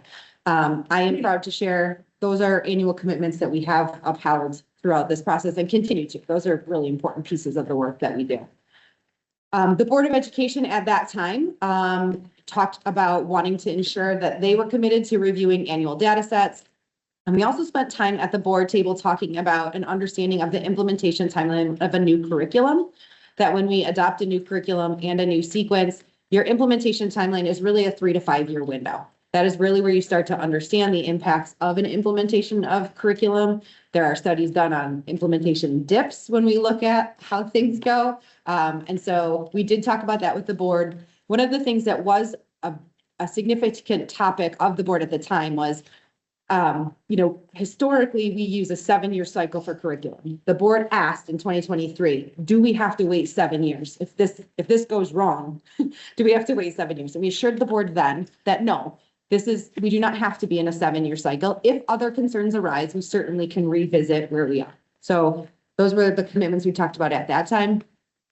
I just included this image because I think it's important to remember that we have a pretty significant process when we look at curriculum review, that right now we would be considered in the implementation phase, right? So we are in the implementing phase of the IM middle school math curriculum. So the achievement data that we've looked at up until this point, just as a friendly reminder, we've looked at annually M-STEP data for 6th and 7th grade. So far, with this new curriculum and the new progression, we have 2 years of 6th grade math data. So we looked at 6th grade 24 and 6th grade 25. Those are the 2 years that we have had 6th grade math implemented. We are currently in our 3rd year of 6th grade implementation, but we don't have those tests. Those tests don't take place until later this month. 7th grade, we only have 1 year of 7th grade data. That was last year's 7th grade. We don't yet have this year's 7th grade data. And our current 8th graders are our first 8th grade cohort to go through the curriculum. We have no 8th grade data yet on the performance of 3 years in this program. But even with the limited data we have shared with the board the progression of cohort. When you're looking at this slide, I'll just remind you what you're looking at. The class, you're looking at the cohort growth between 6th and 7th grade of 3 years. So the blue bar that's there is our current 10th graders. So those are our 10th graders when they were in 6th and 7th grade. When they were in 6th and 7th grade, it was our old system. When we look at the class of 2029, those are our current 9th graders. Those students, we had some students who were in and some students who were out. But you can see their progression. And then in the green bar that's there, that's the class of 2030. That's this year's 8th graders. That is our first cohort where all of our kiddos were in Math 6 and all of our students were in Math 7. We've had lots of conversation at the board table and away from the board table about what do these numbers really tell us? What are we gleaning out of them? From the administrative lens, we've often talked about how M-STEP is our 30,000 foot view of a program. And when we are watching it, we are monitoring for continued growth of a cohort over time. We do also know that there are across the state, we see districts rebounding from COVID. So is it causal that it's the new curriculum or are students getting back into their swing? We don't know. But what we do know is that what we believe that we're doing right now in middle school math is not causing any harm to our students, that they are continuing to grow and they are actually outperforming the cohorts the years before them. We broke it down a little bit further. And one of the things that we talked about, and Audra actually brought a lot of light to looking at things this way, because one of the things that I believe she said at the board table was it's really important that we don't just look at proficient and advanced, but that we also look at not proficient and partially to see how kids are moving throughout the system. So one of the things that we see here, obviously, as we look at that cohort group, is that we see fewer students who are, especially in that 7th grade, fewer students who are testing not proficient and more students moving up to that proficient or that advanced category. So those were the two of the key academic points that we talked about. This slide is also familiar to you. This is where we looked at enrollment trends in honors math courses on Algebra 1 and above, where we saw our student count go up significantly in the 24 school year. So the 24 school year is the first year that our 8th graders got to choose whether they wanted to go in honors Algebra 1 or 8th grade math. We saw an increase of, on this chart, 160 students. That's 160 students that year that had not been identified in 6th grade as eligible for honors, that were then able to make that choice for themselves in 8th grade. Of those 160 students, we know that 92% of them continued on to geometry the following year. So they were successful in their completion of honors math. So that's our academic data and our enrollment data as a review. We did launch into our survey perception data in order to be able to collect feedback from our parents, guardians, students, and teachers. You can see here our participation count. So we had a little over 2,000%, that would be nice. A little over 2,000 students participate. We have a total enrollment in our middle schools of about right around 2,800 students. So that's how we got to that. So the total N would be about 2,800. So that's how we got to 72%. This survey was given, not attached to their Schoology accounts or any other account. It was given to them as a generic Microsoft Word form that they could just type in the address and then go to that and take it. For our parents, we had a little under 400 parents respond, representing only 14% of our parent body. So a very small number responding of our parent cohort. And we had 21 out of 26 teachers respond. So one of the new questions that we asked that we thought was really important that got into the meat of the conversation, I think that a lot of us have been having, is about how students feel about their experience in math. So we asked both students and parents to select one of the 3 choices. So I usually understand the goals of the lesson because the work is at the right level for me. I feel under-challenged by lessons and would like more opportunities for advanced work. I feel lost even after asking questions or reviewing material. So when we look at the parent on the left side, we see parent responses. So 56.5% of our parents responded that they felt that the student, it was just at the just right level for their student. 16% of parents felt that their students were lost, and 27.4% of our students parents felt that their students were under-challenged and needed advanced work. I think it's important to contextualize when we're looking at this. It's 27.4% of the 14% of parents who responded, which is about 4% of our parent population, just to contextualize what that number represents. For our students, 2,000 students, 63.7% felt that math was just right for them. 20% of our kiddos feel under-challenged and would like some more advanced work, and about 16% feel lost. I actually, as a parent, thought it was really interesting that the same amount of kids and parents felt lost. I'm wondering if they are from the same homes or different homes. Yeah. But I did think that was interesting. For our teachers, we had this is broken down a little bit differently, and I'll explain why. Our teachers were allowed to select more than one option.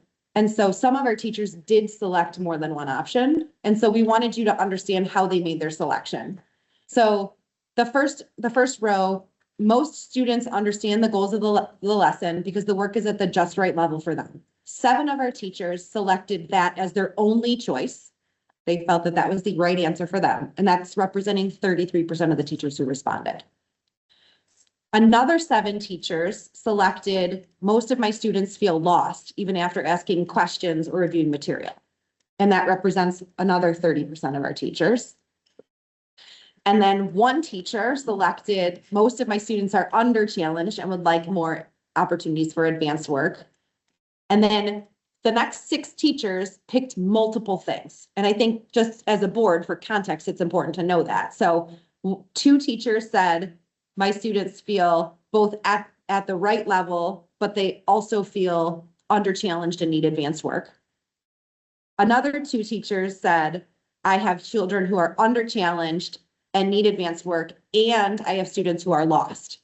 That was their two selections. And then two more teachers picked all three. I have a mix of all three, understand, lost, and need additional support. So this was kind of the breakdown from our teachers on their selection. We did have two open-ended questions for our staff. This is specific to our staff survey, where we asked them about the math progression, specifically 6 to 7, 7, and a choice in 8, and what we could do better or different there.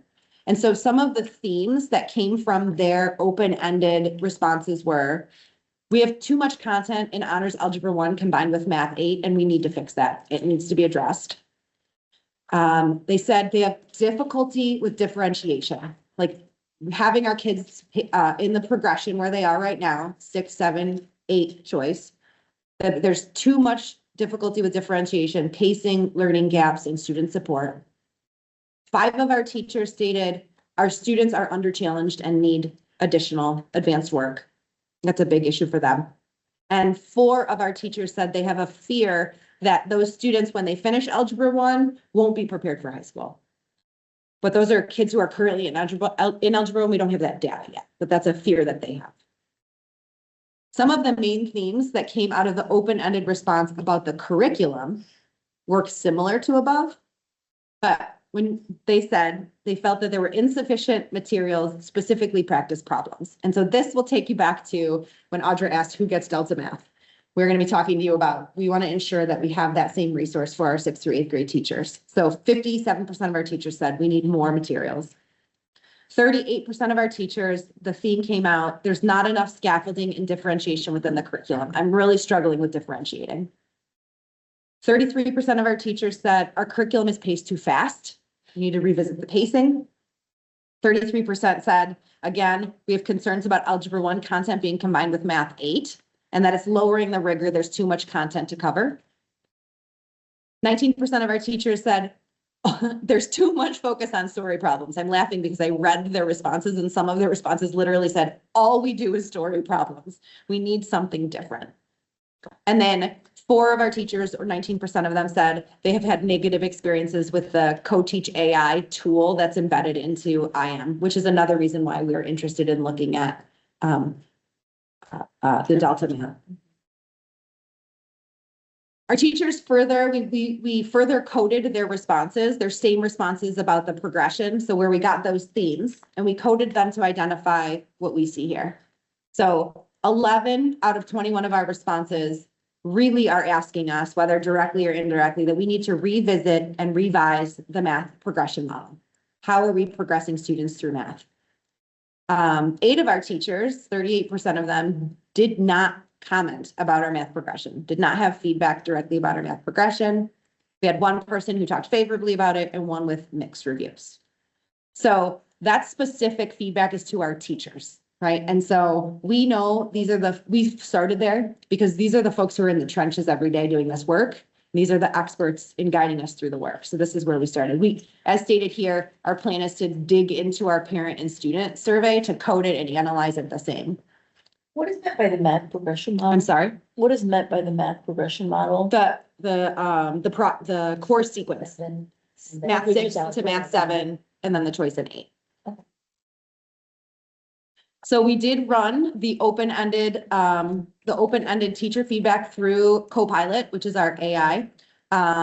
So we just asked it to provide a summary of the survey responses. So I know you can all read, but I'll read it. Overall, the survey reveals significant concerns among the math teachers about both the IM curriculum and the current course progression model, particularly around pacing, differentiation, foundational skill gaps, and Algebra 1 and 8th grade. While some teachers value the instructional philosophy and student discourse supported by IM, the prevailing tone is negative to mixed, with widespread calls for more balance, clearer pathways, and stronger supports. The overall takeaways are that the IM philosophy has merit. I think it's supposed to say, this is IA for you, but the materials are insufficient on their own. Foundational skills and fluency require Implementation. more than emphasis. Differentiation is difficult without structural change to course or curriculum. Algebra 1 in 8th grade is a critical pain point affecting students, teachers, and outcomes, and teachers want clear learning targets, flexible pacing, and defined pathways, not scripted constraints. So we ran this after we had done our own kind of theme catching, and I was happy to see the alignment when you kind of go back and look at those pieces. But I think what we see clearly, and I'm gonna go away from IA and back to this topic here, these last two slides, is we see that there's work ahead. It is without question that the implementation of illustrative mathematics is a challenge for our teachers, and they're asking for specific supports. Their feedback is detailed and thorough on things that they would like to see and have to be able to support and do their work better.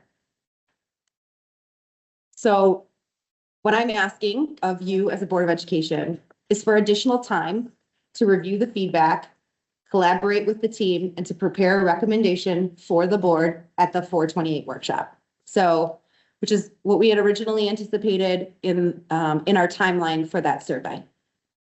We believe, I anticipate that topics included in our recommendation, and I believe this based on what I've read through our teacher feedback, is that we would like to look at the adoption of supplemental resources to support student learning. So the Delta math component for 6 through 8. We would like to convene a curriculum review team inclusive of our middle school math teachers. And then with that team, we would like to explore accelerated pathways for middle school students and the accompanying curriculum. This ask and this recommendation would include us then bringing forward a consideration to the board, a formal recommendation to the board in the winter/early spring of 27 for implementation in the fall of 27. So this is the kind of sum total where we are right now with our middle school math and our hoped for next steps. Thank you. Thank you for bringing it forward and looking at it and reviewing everything. I appreciate it. Any question? For the parent survey, do we typically get that percentage or is that? So we, 14%? yeah, so I don't know that we have a lot of good data on what the regular occurrence and feedback rate is for our parents. We used our PowerScript forms to be able to use this to be able to have this survey, because our previous surveys had been we did not have confidence in who was responding to previous surveys, because they were just live links that were sent out. There could be multiple people. Right. So because responses were Identical. And they would all come in at the same time, and there'd be like 10 of the same response on previous surveys. So Do you hear any challenges for people finding that in PowerScript? no, so we use a method that's very common for our families. It's where we house all of our forms in Yeah. PowerSchool. So it's a very common, if you're enrolled in the district and have a student, everything goes through that same. So we didn't use a new method. We tried to find something that was familiar to our families. Yeah. So low, I was wishing it was a little bit. Yeah, how did we get such high number of student participation when we sent them out? Because we gave kids time to pass. Oh, time to pass. Oh, there you go. Okay, that's what she did. Right? No, So we said to them, we're gonna give time and we're gonna do it. Yeah, okay. I do a survey. Yeah, but my work never ends. Yeah, I have to right. still finish that, even if we are done. Okay. So it seems like we have two pieces here. So there's the kind of the IM curriculum piece, and then there's the course sequencing piece. So I'm looking at next steps. What are the challenges with looking at course sequence for an implementation of fall 26? So if we were going to change a course sequence and have an accelerated pathway that was different, we would need to adopt a curriculum to go with that accelerated pathway. We don't currently have, so there are different accelerated pathway curricula. So IM has a version, there's other ones that exist. So we would have to go through that adoption process with our teachers to understand what that looks like. I think one of the other pieces is we've learned a lot since 22-23. A big piece of learning is that we really need our teachers to be advocates in wherever we're moving. And when I look at the feedback from our teachers, 57% of our teachers are asking for us to reconsider, and a group are not. And so we need to have them in a room to really talk about what that means. One of the wonderings that we have when we look at their feedback is we've noticed that when you read their responses, most of our teachers who are teaching 6th grade and 7th grade are feeling more positive about their experience than our teachers who are teaching the Algebra 1 8th grade, because of that mix that's going on there. The mixed class Yep. versus Yeah, just the that's right. 8th grade plain. Yeah. Okay. So there's a lot of feedback around that. What do you mean mixed class? So like the Honors Algebra 1 has 8th grade standards in it. It always did. No. So when big ideas, kids would take 6, 7, 7, 8, and then just Algebra 1. Right, but 80% of Algebra 1 was already what was taught in that 7-8 math. Yes, but now there's a perception or reality that we've pushed up these 8th grade additional standards. That's what I'm saying, but those standards were always there. They were just taught, a lot of them were taught twice to the kids taking Algebra 1, as opposed to them seeing it for the first time in 8th grade. So there are some 8th grade standards that are moved in that. Yeah, I mean, when you guys presented this to us in 2023, it was that Algebra 1 was always 80% of Algebra 1 was what were the 8th grade standards. Is just before the kids who were taking the accelerated pathway would see it in math 7, 8, and 7th grade. And then through about January or the middle of January would be repeating all of those 8th grade standards again. And then February-ish would get the new ones. So I think that's so calling it mixed is kind of. So weird because they were always there. That was. But not like in in that formal Algebra 1 course. So with the new sequence, like there are concepts that in Math 8, you don't dig quite as deeply into as you do in Algebra 1. So like those repeated ideas, we kind of leverage that fact to, we did our curriculum mapping to say there's probably about 4 units or so of Math 8, a little bit less, and then the Algebra 1 content. So kind of repeated, but really like in the Algebra 1 class, they're digging deeper into some of those things. But yeah, the condensing in the other version just happened earlier. So in 6, 7 means all of 6 and half of 7. 7, 8 means all of 8 and half of 7. So the condensing was happening in the lower grades. And now that condensing is happening in 8th grade. And so the 8th grade teachers, it's interesting too, like a lot of our 8th grade teachers had never taught 6th grade or 7th grade. So the kids just came to them already ready, right? Because they were repeating.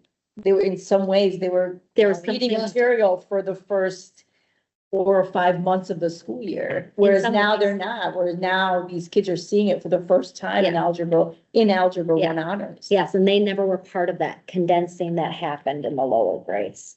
Yeah. And I think one of the pieces that we have an open wondering about is, given the feedback, it's from our teachers who are teaching the Honors Algebra 1 with 8th grade standards in it, because they feel like it's too much. And our 6th and 7th grade teachers are fairly positive. But when we have the conversation with them about, do we explore a 6, 7, 7, 8, those 6th and 7th grade teachers are not going to be the ones who have the condensed classes where all those things get pushed in.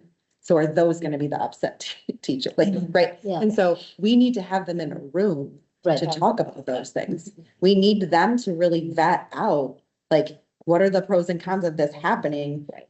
Well, here's what we know. What we know is that we have students and we have families who don't feel seen and heard by our current structure. And we have to go through the process to look at how we can meet those needs.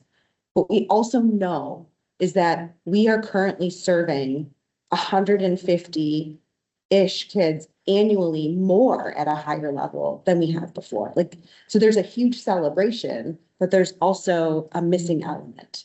So as we go through the process and these conversations, we have to figure out how can we continue to do that while also having all of our parts of our community feel seen and heard in a process that validates them.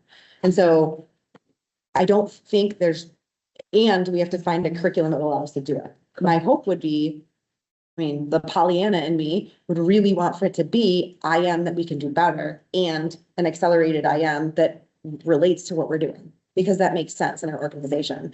But our teachers and our team need to be at the table with them to really dig, because we can't have 60% of our teachers saying this doesn't work, right? We need teachers to be here at the table telling you this is the right choice, because they're living it right now.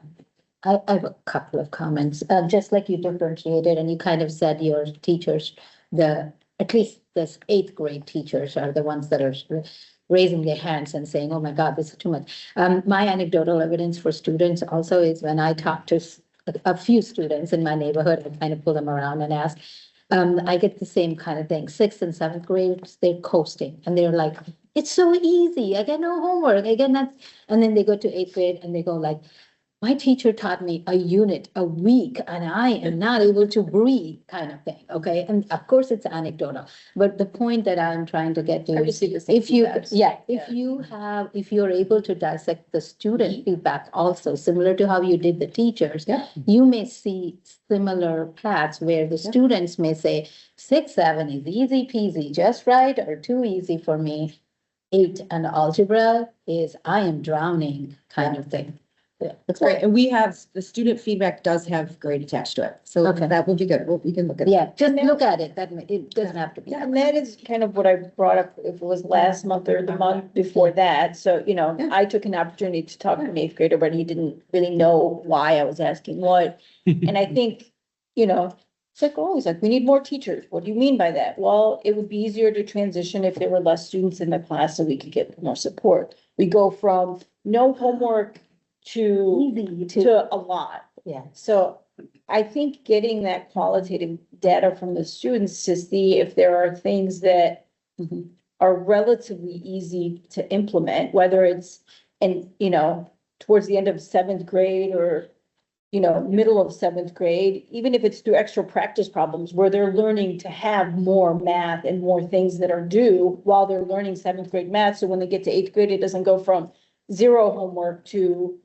an hour of homework. I don't know if that's what it is, but the students might have feedback where it doesn't require changing curriculum and all of these things to where some easy fixes can be made fast, so that the kids who are taking Algebra 1 next year can have some of those supports right away. While you're thinking and revisiting whatever it is that we're trying to do. Because it is possible some of We these did things ask them might. open-endedly we said, what should we change about it? Yeah. I don't think anybody said more homework. Of course, they won't say that. Any kid wants more. Oh, they love But when you go from little to a No, I lot and understand. fast, that I get it. stop, I'm yeah. kidding. We have to find the joy in the student response. But something's like bigger than just the 8th grade, that group of teachers, because it's like 50-some%. Yeah, that's for Sure, sure. that's not all that 50% teach that. No. Oh, yeah, for So sure. it's like something bigger, like perhaps it's the differentiation piece or. It absolutely is. I think the The commonality, right? So with pyramid show right up in your data. right. And I think the commonality was that that was one theme that came out. That wasn't the only theme that came out. Like when we go and look at, right, like they talked about difficulty with differentiation, like right out the bat. Yep. And I think that's huge, right? I think, just to name it, they talked not only about like pacing and kind of learning gaps, but they also talked about how language rich the curriculum is. And so challenges for different groups of students. So whether that be our students who, are receiving supports through special education, or our students who are receiving supports through ESL, like they really talked about. And if you don't have a middle schooler or a high schooler who's in IM math, like it is all story problems. Like everything is approached with at least 2 to 4 sentences, and it's embedded in there.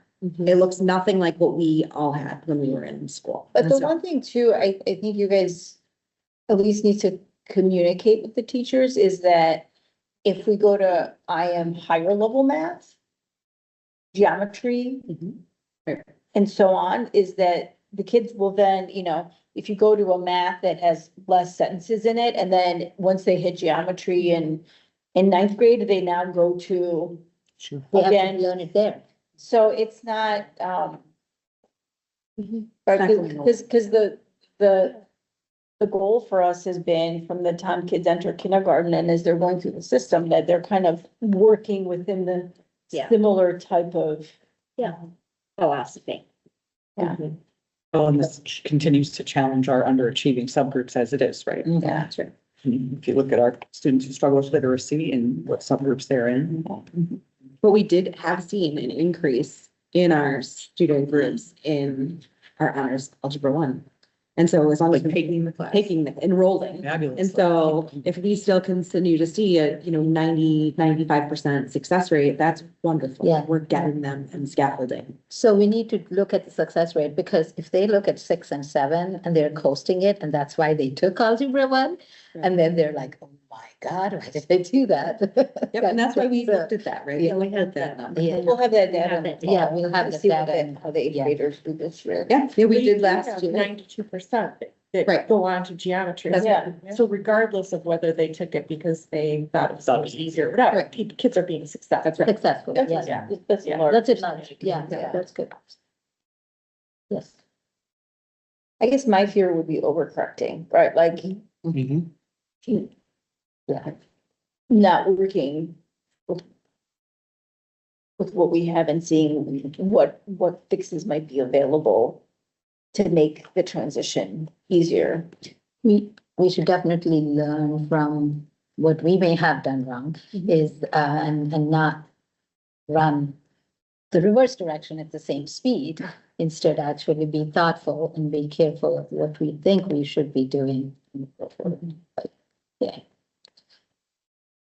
I don't know, I for one think this, I don't know if you have comments on the plan, but I think this looks reasonable. Yeah. But I really, support your next step of getting, our teachers together and really having that dialogue to really understand. And then because the Delta math is going to be universally available next year, so some of those things. The practice problems. Yeah, might alleviate some concern right away. And one of the things that we talked about, just to share, is that, we believe one of our next steps with staff is focus groups. Because there's so much in their responses. Follow up and ask about. Yeah, right. We want to know more, right? Like when we hear this, what does it actually mean? Yeah. So that we can Making appropriate adjustments. Yep. Yeah. Yeah, no, I think that's really important. We want them on the journey. And when you come back in April with some more information, I think it'd be nice to see the students. Yeah. Separation. Yeah. And the parent. Okay. Yeah. Yeah.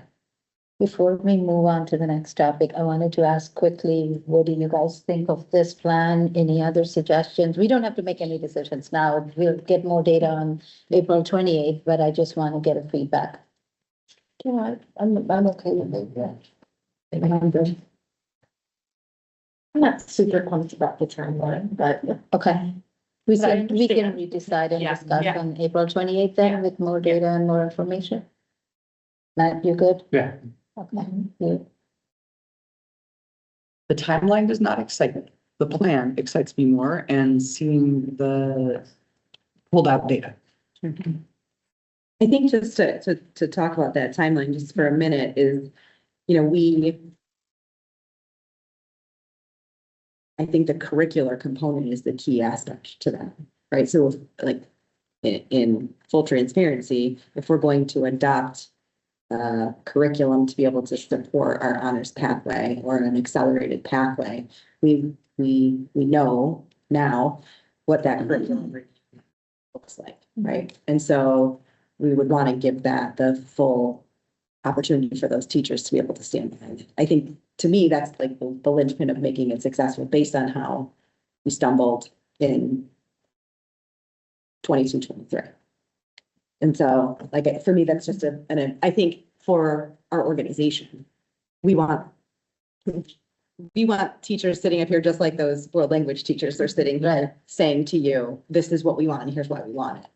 Right? I Because also want to see the data, the spring results, and we don't see that until October. So for the, the eighth grade PSATs and all of that. So I think and then I think more time is better. Would a more palatable, kind of comment on this, you know, particularly for the two of you being, I mean, I would expect, because I hear what you say about the curriculum, but if there are recommendations that can be, you know, made sooner, implemented sooner.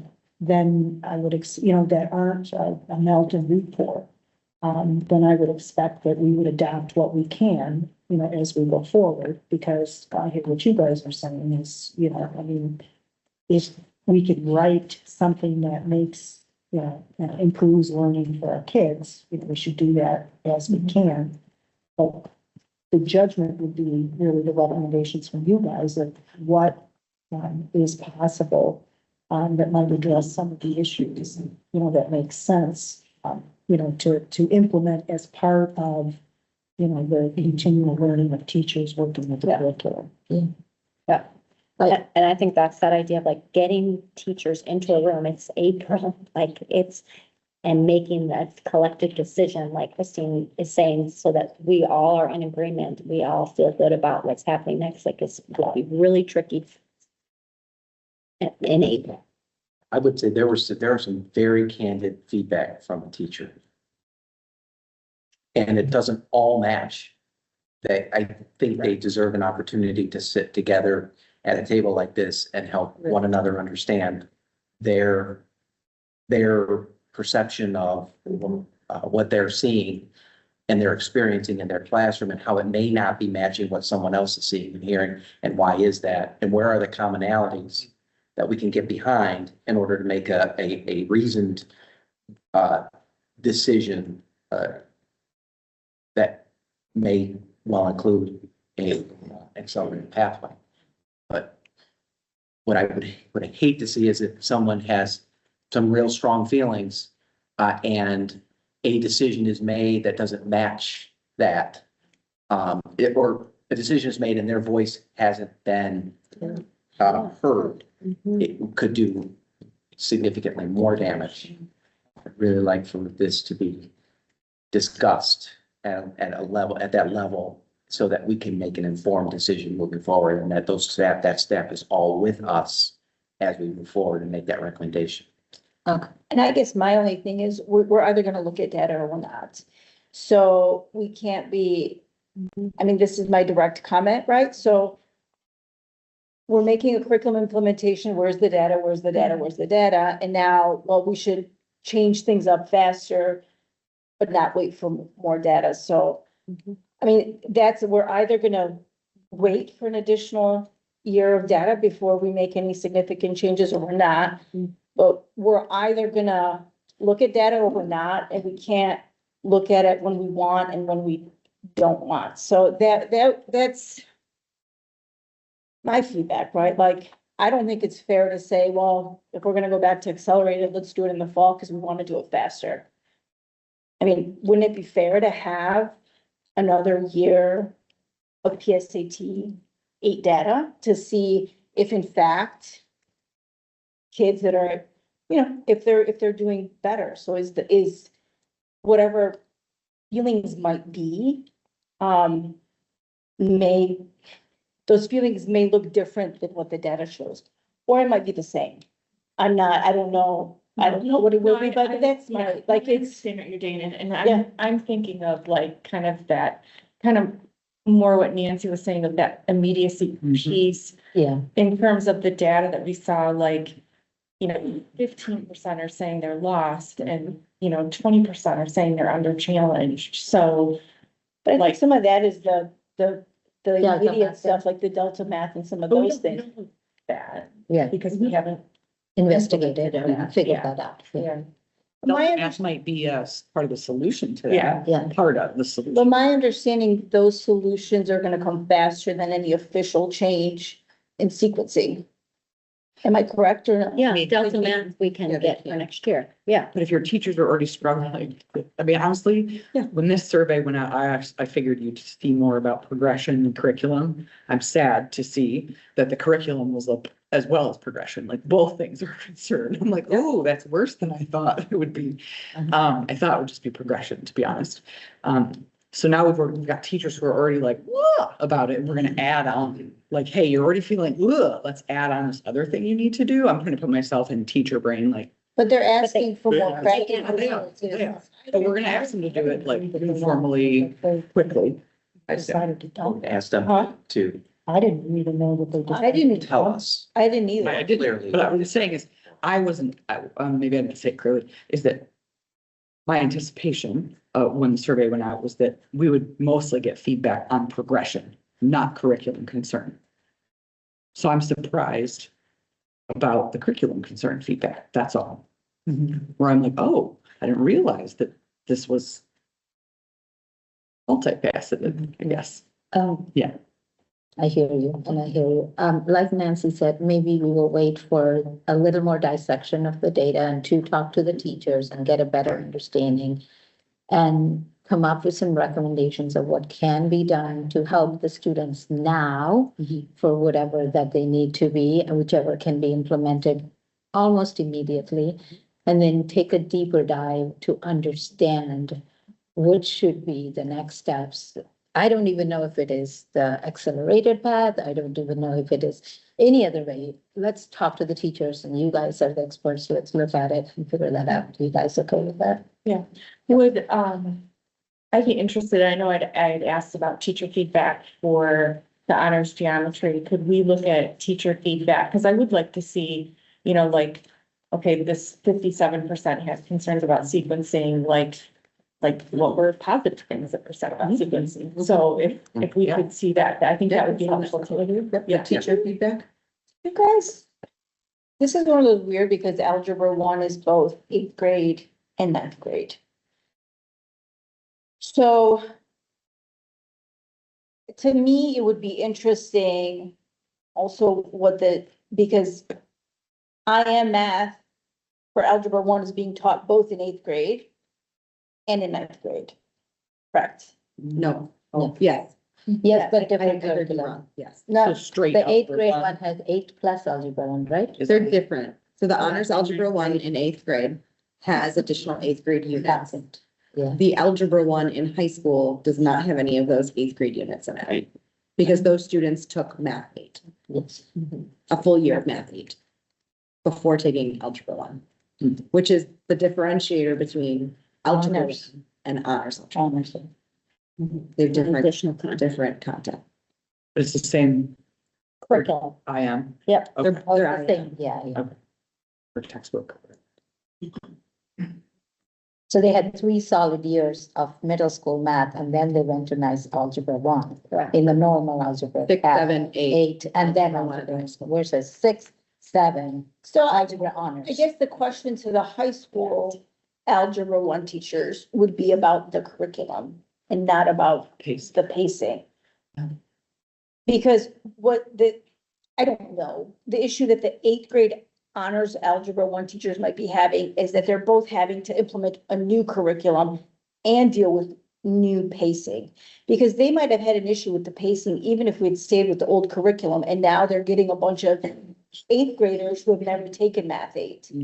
And so it would be an additional data point to see how the high school Algebra 1 teachers are experiencing the curriculum. And we did not ask them, right?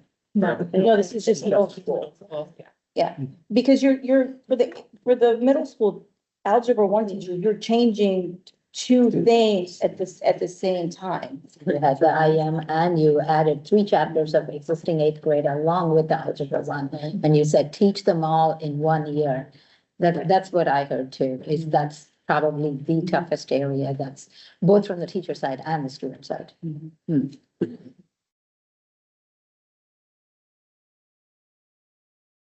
Okay, anything else then? All right, so no decision, we'll wait for more information and thank you for the honest and detailed feedback. Really appreciate it. I know, and you did it in 2 to 3 days while you were at spring break still. Thank you so much. Very much appreciated. Yeah. All right, you don't get to get rid of me yet. Code of conduct. Code of conduct. Okay, before we go further. Yeah. Just a procedural question. It's 9 o'clock right now. We have code of conduct to go through and kind of 3 items in the other.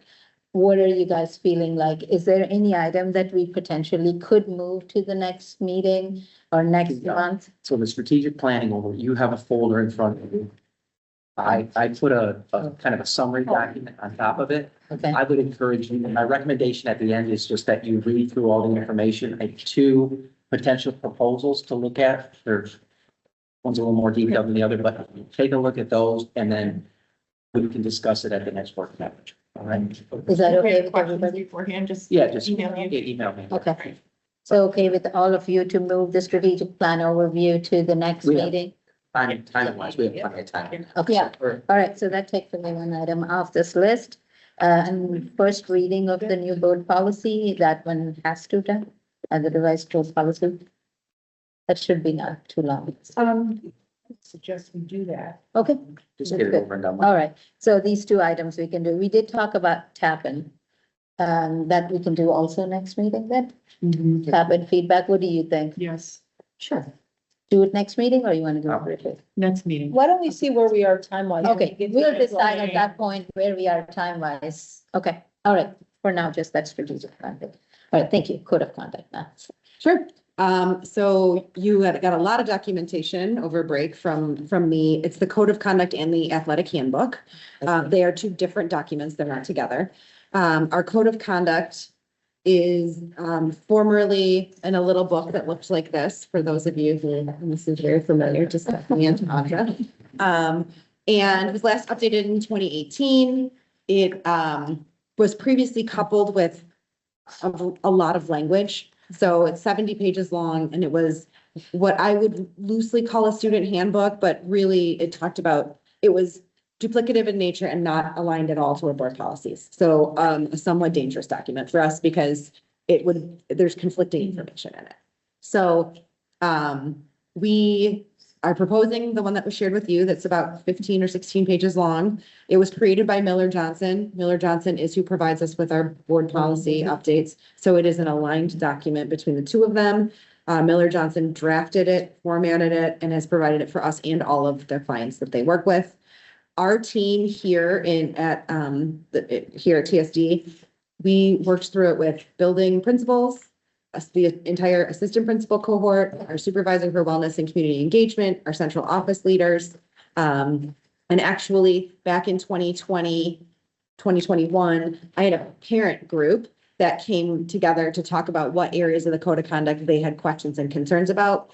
Those primarily fell in, just so you know, our dress code, our cell phone policy. Those were the things that came out of that parent group. Those are separate from the code of conduct that we wrote separately, and those have been embedded into the code of conduct. So when you read it, you would have seen our updated dress code, which had student feedback and survey feedback on, parent feedback, teacher feedback. Same thing with our cell phone policy. So those have been embedded into the code of conduct.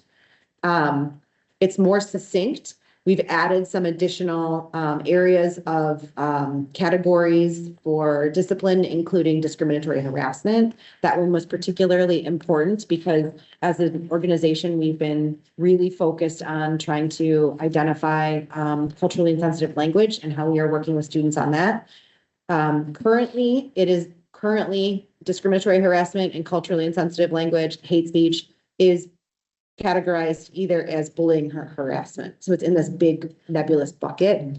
By naming it specifically, we're going to be able to track it better, get better data on it.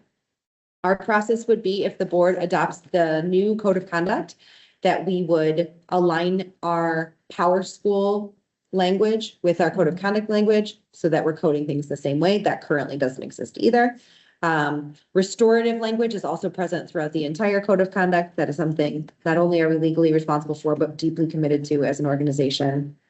Families will sign that document annually through their enrollment process. And because it is a digital document and not a tiny little bound book anymore, we can annually update it with whatever we need to and hopefully make it a much more fluid process than we have in the past. So what questions that you have about code of conduct before we talk about I it? have a very simple, stupid question for the dress code. It clearly says you need to wear a shirt, a pant, or a bottom, and shoes. What if you wear a dress? Why do you have separate top and bottom? So it just is a covering of the top and a covering on the bottom. It does allude to skirts. So Skirt, it does allude to, Yeah. but it doesn't say, I mean, if you wear a dress, I mean, it says specifically a shirt, which has a front and a back. Stupid, but where does the dress come in? I think it's just the essence of it is that they're covered. Okay, So so it is a shirt, a dress is like a shirt then? I would say so. It's described as a top, I mean, it's described as being opaque with a front, a back, sides and the strap. Yes, yes, So- and that's what you said. It's a shirt described as opaque with the front, back and sides covered.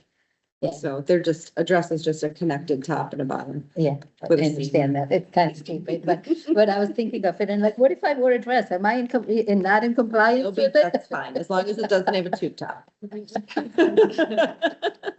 Let's hope those just Yeah. never come back. What other questions might you have? In the student bullying section, it talked about reporting annually to the board. Is there an administrative regulation for that? And when does that happen? I assume that means this body. When did that happen? Bless you. It hasn't.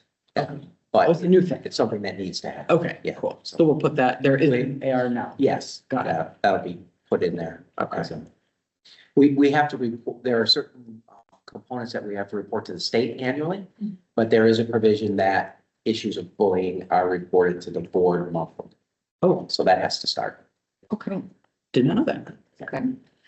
And then under complaint procedures, it had a thing, it like, there's a method, but it didn't have others. It was just like basically tell somebody, it didn't have like, okay to say, and like it said, report bullying to like the appropriate person. Do we put in other places or I think that it's what's written in there is like the is legal? what's required, because we can't, we can't allow them to bypass our Right. accountability. So I Well, think if that they report to okay to say, then the authorities report it to us. I got you. So if it goes to okay to say, we get a call from state police, Okay. and then we go through the process and then we would contact. Because in talking with like the tapping group, we had talked about like all the possible ways Yep. that the students Yeah. could get the information to the right people, whomever that would be. Okay. Okay, maybe we can. I'm not sure if it's, you don't want to put more in there because it makes it legally less valid, but it just came up in the other thing. So Yeah, I know. My other comment was, you know how you have discriminatory harassment as prohibited act, but somehow different from bullying and all. Bullying had a huge section and this one was all the way at the bottom. What's your thought behind putting it there versus right next to bullying? I think it's just in alphabetical order. Oh, no, discriminatory harassment is in prohibited acts.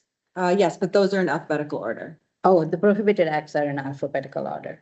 No, Criminal, discriminatory, disruption, damage. They're not in alphabetical order, but They're they're, not. all the Ds are together. yes, I know. I didn't format this. That's okay. I had assumed they were in alphabetical order, but they're all together in D. All the As, the Bs and the Cs are together also, so. Yeah, I see that. Yeah, that's okay. So that's what it's meant to be that way. Okay, that's what it's meant to be. I don't have any problem, just, yeah. it also said under the race and bullying thing, it says reports to designated compliance officer. Like, who is that? Like, if I'm a parent reading that, I'm like, I don't know who that is. Who's the designated compliance? Is that for Title IX? Where do you see that? I wrote it. No, No, it's it's not on the document. It's under bullying. Yeah.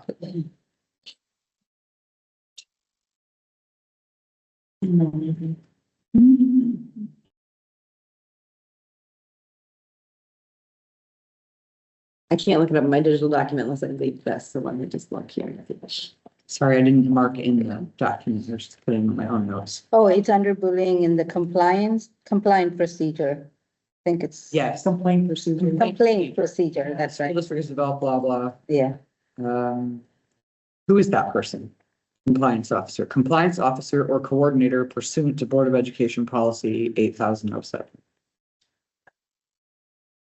So our compliance officer for Title IX is John Pagel. Yeah. I would have to look at this Board of Education policy to see specifically what they are. Well, it says where bullying activities alleged to have been biased or based, I'm sorry, in whole or part on the protected classification of race, color, sex, national origin, disability, building principal will notify the school district's designated compliance officer. So you're gonna tell John? Right.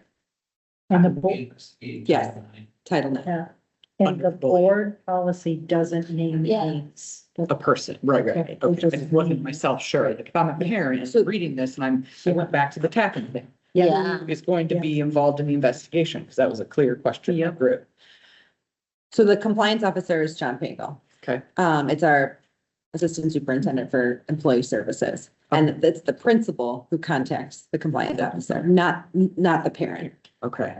And then John, well, if I'm a parent reading it, I'm gonna Yes. know. Yep. And then, so John then assists in. Yeah, so the principal would investigation? explain it to you. So as a parent. Yeah. The hope would be, as a parent, you say, what does this mean? Mhm. And that the building principal says, our Title IX compliance officer is Mr. John Pagel. He is our assistant superintendent of human resources, of employee services. He's going to be the person who's going to be leading this investigation because we believe that it is within the protected class of. Race, blah, blah, blah. But so Christine, how is this, which is bullying based on race, color, sex, national origin, different from the very bottom discriminatory harassment? They feel like they're the same. They do feel like they're the same, but there are times in which they're not the same. So for instance, like you may have a situation in which it is a one-time interaction that a child uses hate speech. That would not be categorized as bullying. That is bullying based on race. That comes under. Bullying is more often. That would not be considered bullying. Ah, It is a one-time lash out interaction that's not, now it could, the next time, if it happens again with that child, then be a pattern that has been established and now it's considered bullying. so bullying is more severe than discriminatory? It just harassment? has, it does not necessarily more severe. It's a- repetitive. Yeah, Okay. it's a repetitive component. I agree. Okay. Okay. Yes.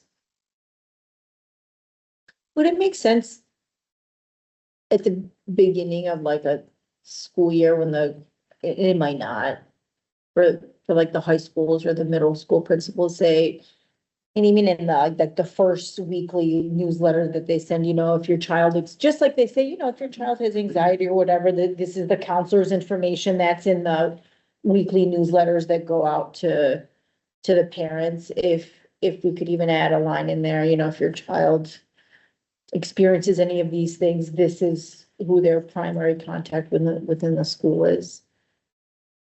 For them to understand like who go to the counselor. No, who to Who contact. to contact. If they're being bullied or something, you mean? Haven't we just said like a, kind of like a trusted adult, like? Any trusted adult. Yeah, yeah, Okay. versus like you have to go to counsel. Yeah, like, Yeah, You could publish okay to say there too. yeah. I don't know how that would be. I mean, that would be something to work out with Kendra, but there's already that section that comes, from the middle school every week that has the little section. One of the sections is always the counseling section. And it tells you if you're having these problems, go to your counselor. But at least to spell it out somewhere, so it's, yeah, So if a parent reads it, again. yeah. He's like, my kid has come home 12 times and said this or that and never told a soul at school. Okay. Yeah. So Vital, I just wanted to point out to you, in the document itself, it defines what bullying is. okay. And then it doesn't have to be habitual, but it has to have one of these impacts on the child. Okay. So if it doesn't have one of these impacts on a child, it can still happen, but it would be, we would categorize it under harassment. Discriminatory or harassment. Discriminatory harassment. Okay, I see. Or regular harassment. Yeah.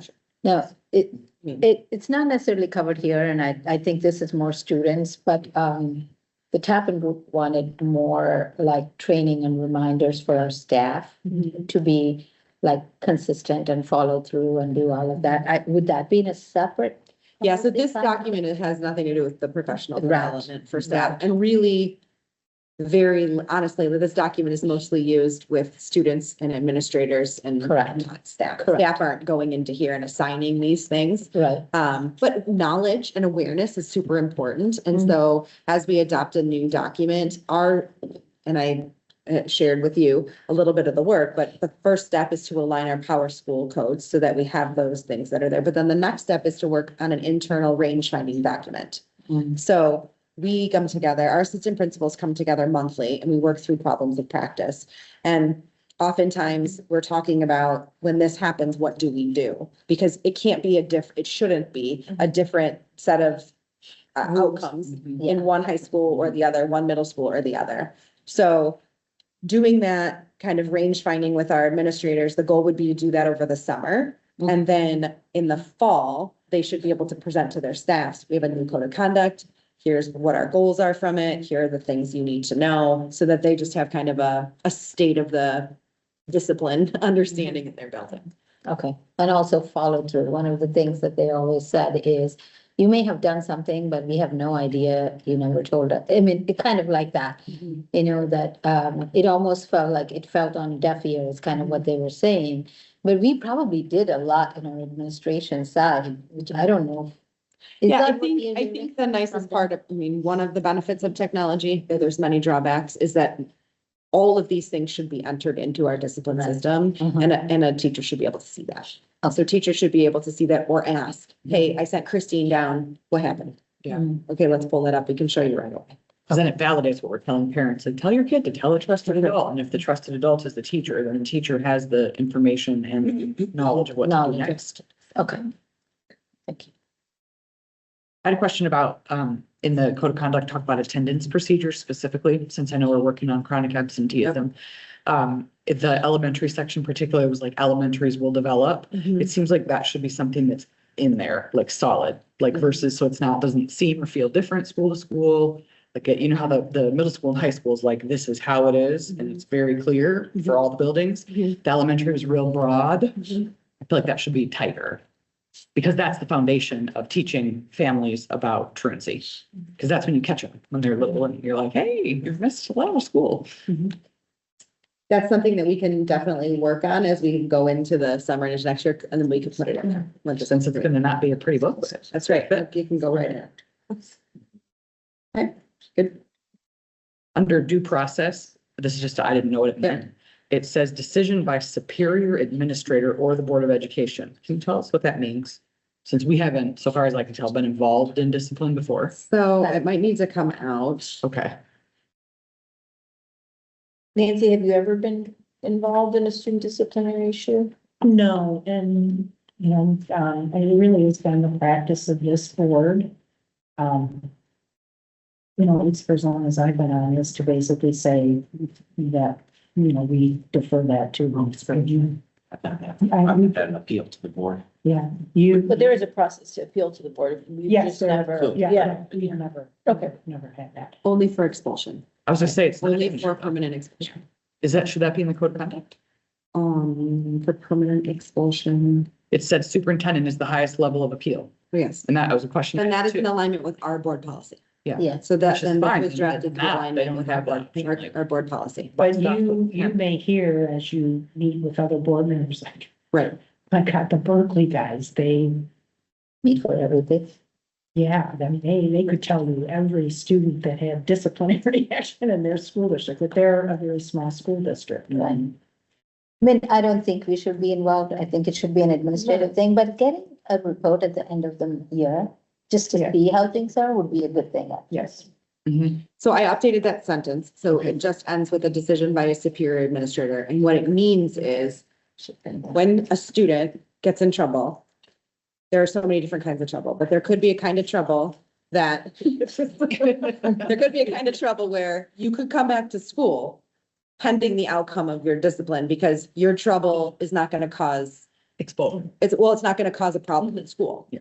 So it's basically saying, just because you get to come back to school until it's determined, doesn't mean that the next administrator can come along and pull you out. So don't think that our allowing you to come to school is us saying everything's fine. Everything's fine, yeah. Got it. But most that hardly ever happens. Mhm. The vast majority of the kinds of trouble that we have are, you're going to be dismissed, we're going to investigate, you're gonna serve time, like, Yeah, I feel like a student on a tether or something like that, they're got in Right. trouble.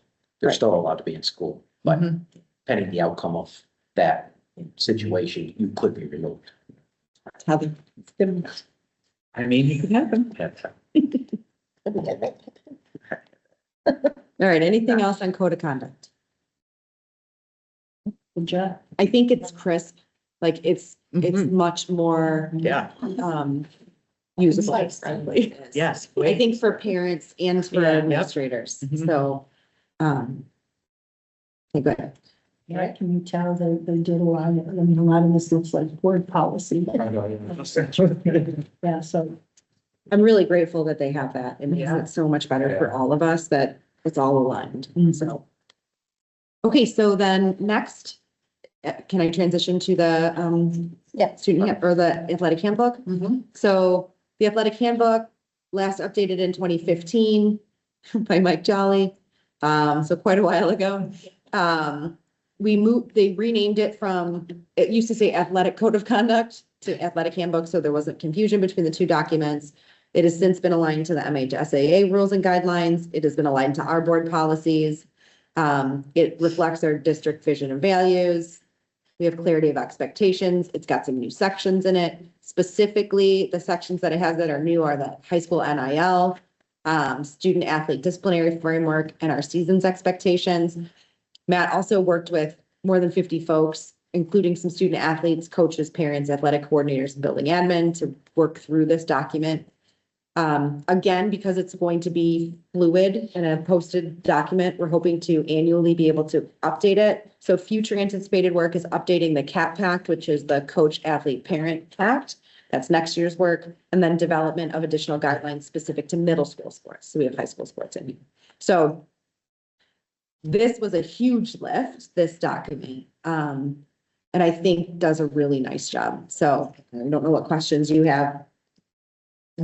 I just want to give feedback for this is awesome. Great. Like, as a parent of an athlete, many athletes, this would have been, I mean, this is great. You can tell Matt and his team. Yes, they're working there.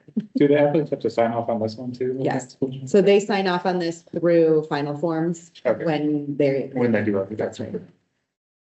There have been like, even this school year as opposed to this school year and athletics and last school year in athletics, there have been a lot of really positive changes. Yeah. Yeah, well, I mean, we've been working on that communication piece, on setting some regular expectations around what seasons look like and communication with families. And I think Matt's done a really excellent job in, taking what Tim had started and continuing to move it forward. I mean, I can tell you from the sports, my kid is now in her third season, and the level and clarity of communication is on a whole other level as opposed to last year. Every kid has access to the same information. So that's good. Yeah. So it should be. Yeah. are we running into any of our athletes within a? I would wonder that too. We do have a student who's got an NIL contract. She's a soccer player. So it really interesting, just so you know, high school NIL is nothing like college. So in high school NIL, students cannot have any affiliation with their schools in any of the images that are used. So they cannot be wearing any Troy anything. Their images cannot be captured while they are on our grounds, in our stadiums, or while they are competing in the context as a high school student. So it's really interesting, like they just draw that really clear line. So this student is a soccer. Can they say they're a choice student? I think they can, like they, just can't. yeah, like this one is about whether you care or not. It's a high school girl, female soccer player, and she's got a social media presence.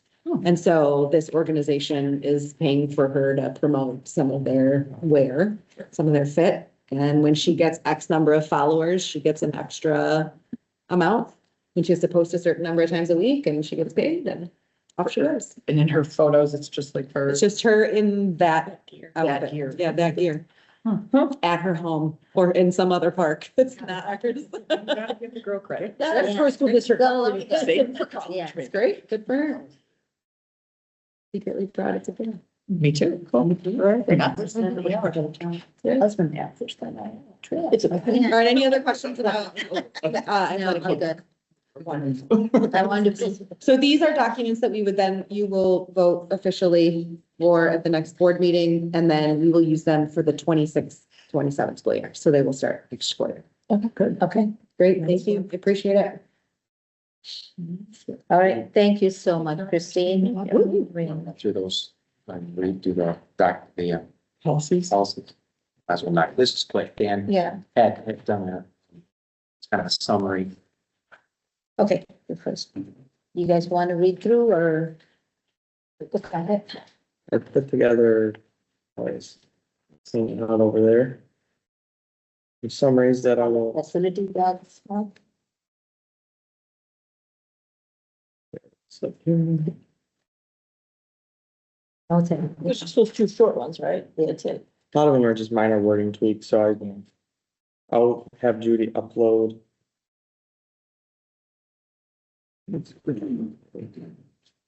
So this one first is really just for the acceptable use policy. So this is what was presented back in March. So Ron was here to go over the AI policy.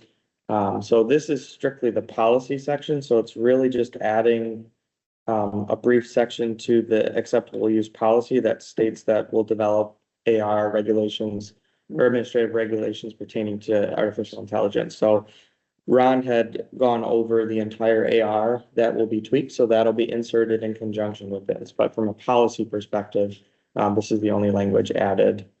This was Miller Johnson's recommendation to just add it very briefly, stating that we will develop something specific. So nothing major there. Facility dogs, we have not done anything with this one. This one came out in October. Miller Johnson did catch one small error. So you can see here. Facility dogs are school district owned dogs, so they added school district owned. That's their recommendation in conjunction with most insurance providers. So SetSeg for us will say that if a district does have a dog in the building, it should be a district owned dog because our insurance will cover it. If there is a dog that is not district owned, then that owner of the dog should have liability coverage of some sort. If they don't, then that poses a large risk to them. So they wanted to clarify that piece. So like. What's the risk to us if, at the end of the day, what's the risk to us if we allow a dog that's not a district owned dog into the? Our insurance then wouldn't cover anything relating to that incident if it wasn't our dog. So then that would be a case or a matter of. To it. That's the question. But how, yeah, because what if that individual doesn't have insurance and something happens to a child? Then that's where it opens us up to a lawsuit potentially That's to come back. So like our insurance wouldn't cover it, but we could face a lawsuit for allowing that owner in our buildings with a dog that they did not have proper coverage for. So basically, if there's no But we insurance, have to check if we allow a non-district owned dog into a building, we have to have proof of insurance. right? Not just proof of insurance, sufficient insurance. Yeah, there's The general right terms of recommendations. insurance. Yeah, like $1 million coverage, that type of thing. So if there's no insurance to go after in the case of an incident, then that would pose us legal risk of being sued. So really, we can't let a dog, it's not a district owned dog. So we don't have any in the district as of today. So there is no existing policy. So we thought, let's put in just a policy to have it. And then if we come across the need for an administrative regulation, then we would adopt something at that point.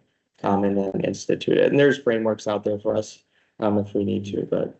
A lot of times nonprofits bring these to district, these therapy dogs and stuff like that. And they have proper coverage usually. So we rely on the nonprofits coverage Mhm, to.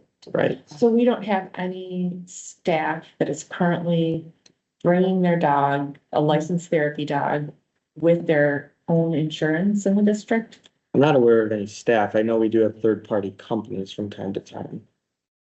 Like I know our middle schools have had some. That's a good question. I wouldn't be able to tell you on a day-to-day basis that there's not somebody. So that there's not somebody bringing a dog in. So what this policy will require us to do is develop that AR that will then require an individual who wishes to bring a dog in, demonstrate the appropriate coverage. And it gives us, I think, a little bit more legal standing to say that we have a policy that says if there's a dog in our buildings, it has to be district owned. Yeah. So. Okay. We just had some interesting discussion on this, as we were talking about it. Anybody want to get into the school dog business? No. I guess, I was just trying to figure out who takes it home. Right. Does it sleep here? One thing to take the gerbil home. It's kind of like police dogs, you know, they take it home. The police officers take the police dogs. Yeah, there's usually a So it's kind of handler, like that. you know, an employee of the district is a handler and then they would be responsible for taking the dog back and forth each day. The police department owns the dog and all the insurance associated, but the officer takes I them. think it's just easier not to have to. Yeah. There's third parties that can help us. Yeah. I understand it, but Huh? I don't. they show up from time to time. Yeah. But do Well, we, meaning, but do we have any, what if kids are afraid or have allergies? Baker, I feel responsible because I piloted this when I was at Baker. But yeah, like it was up to me to make sure that the insurance was in place. But we also talked about like those types of things. So like the dog would not go out into like passing time lunch, like where there are big groups of students. It would be in an area where a student would have to come to the dog. Yeah, so those things were thought out. But yeah, my question is like, there's probably, if we choose to continue that, there should be some sort of system that it's not just reliant on a building principal to check and, Okay. So that's a very simple, just the policy at this point, and then if we come across the need to have a district owned dog, we'll develop an AR to go with it. So those were more relating to, back in October that we've kind of sat on because we wanted to work through a little bit more. This one is the March 26th spring update that Miller Johnson put out, so I went through here, so again, this will be uploaded for you guys.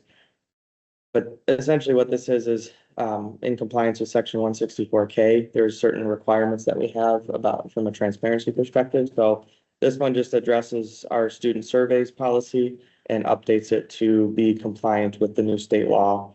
So just consistent with the applicable law there.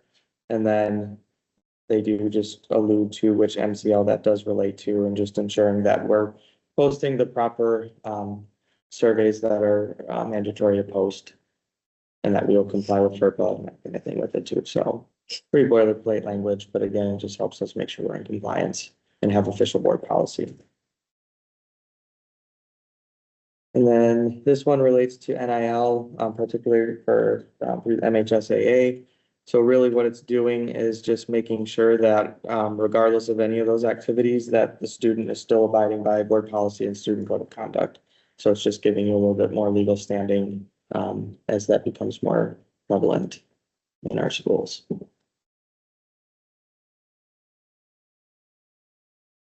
And it doesn't matter that the NIL stuff isn't in the code of conduct because it's in the athletic code of conduct. Yeah, and then this, I think, just really wants to make sure that they're not violating any of our other policies based on what they may or may not be agreeing to. Like advertising, Mhm. soliciting school runs.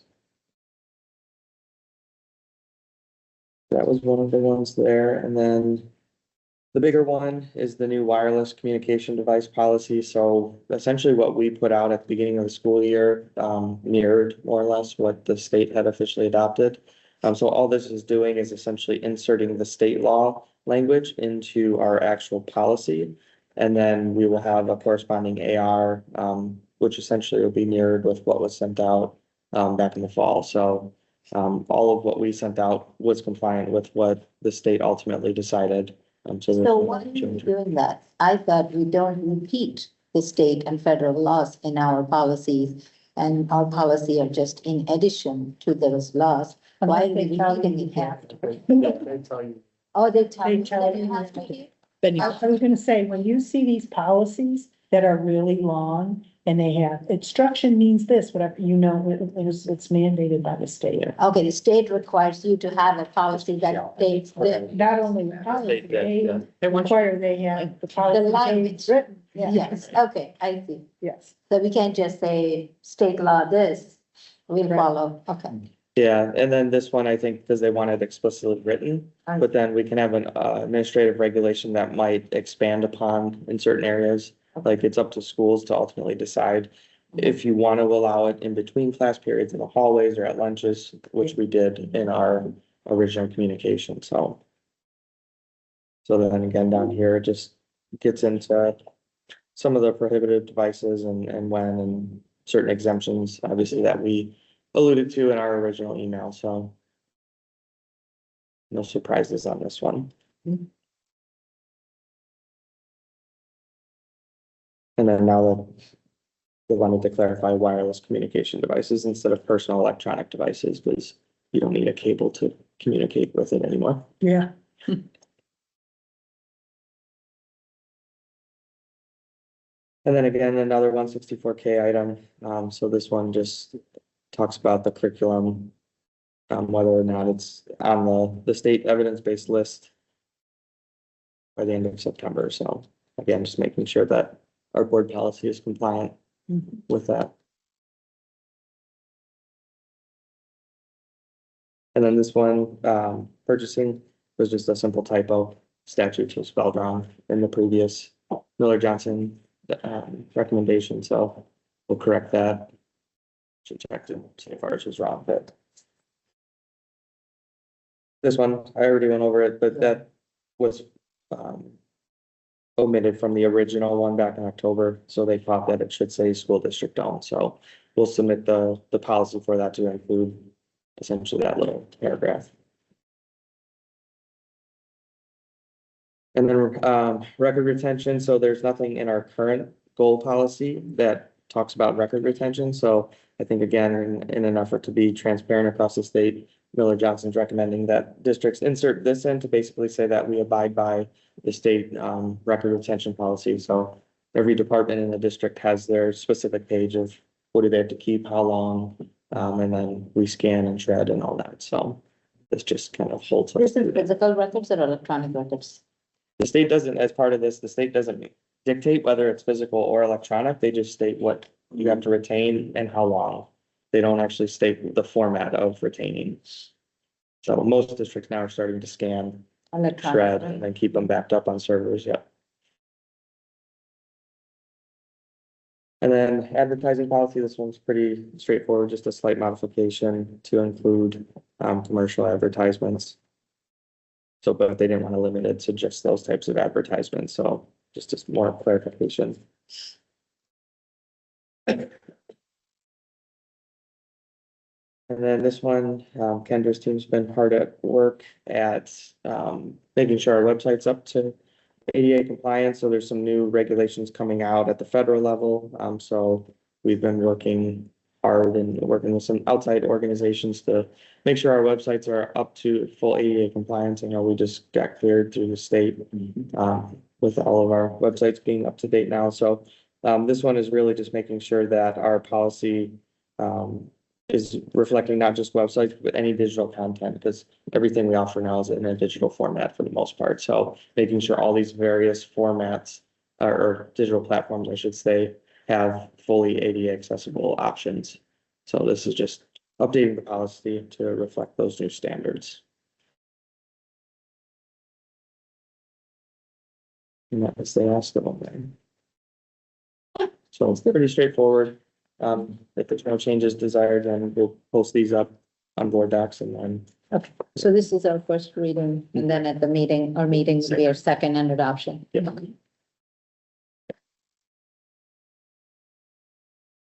Okay, sounds good. Thank you. All right, that pretty much finishes the agenda topics. Any other?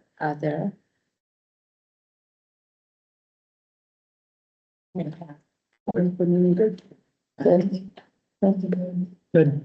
Spring updates start tomorrow morning. It's our first one. So we'll be at Barnard tomorrow morning. And so we're off and running with those. I will make sure that the spring update is in the community, so you have access to it. To that fall, so I will make sure that it's in there. Yeah. But yeah, that is, we're up and running.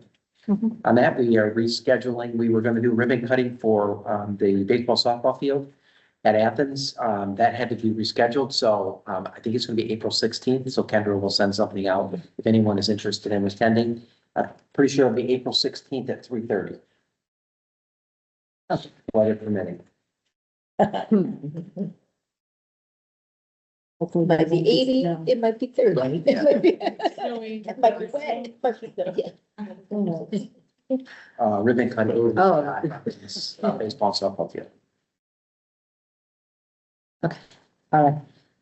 I only have one. I don't, there is an Oakland Schools opening. We went, who was there with me at Oakland Schools? Okay.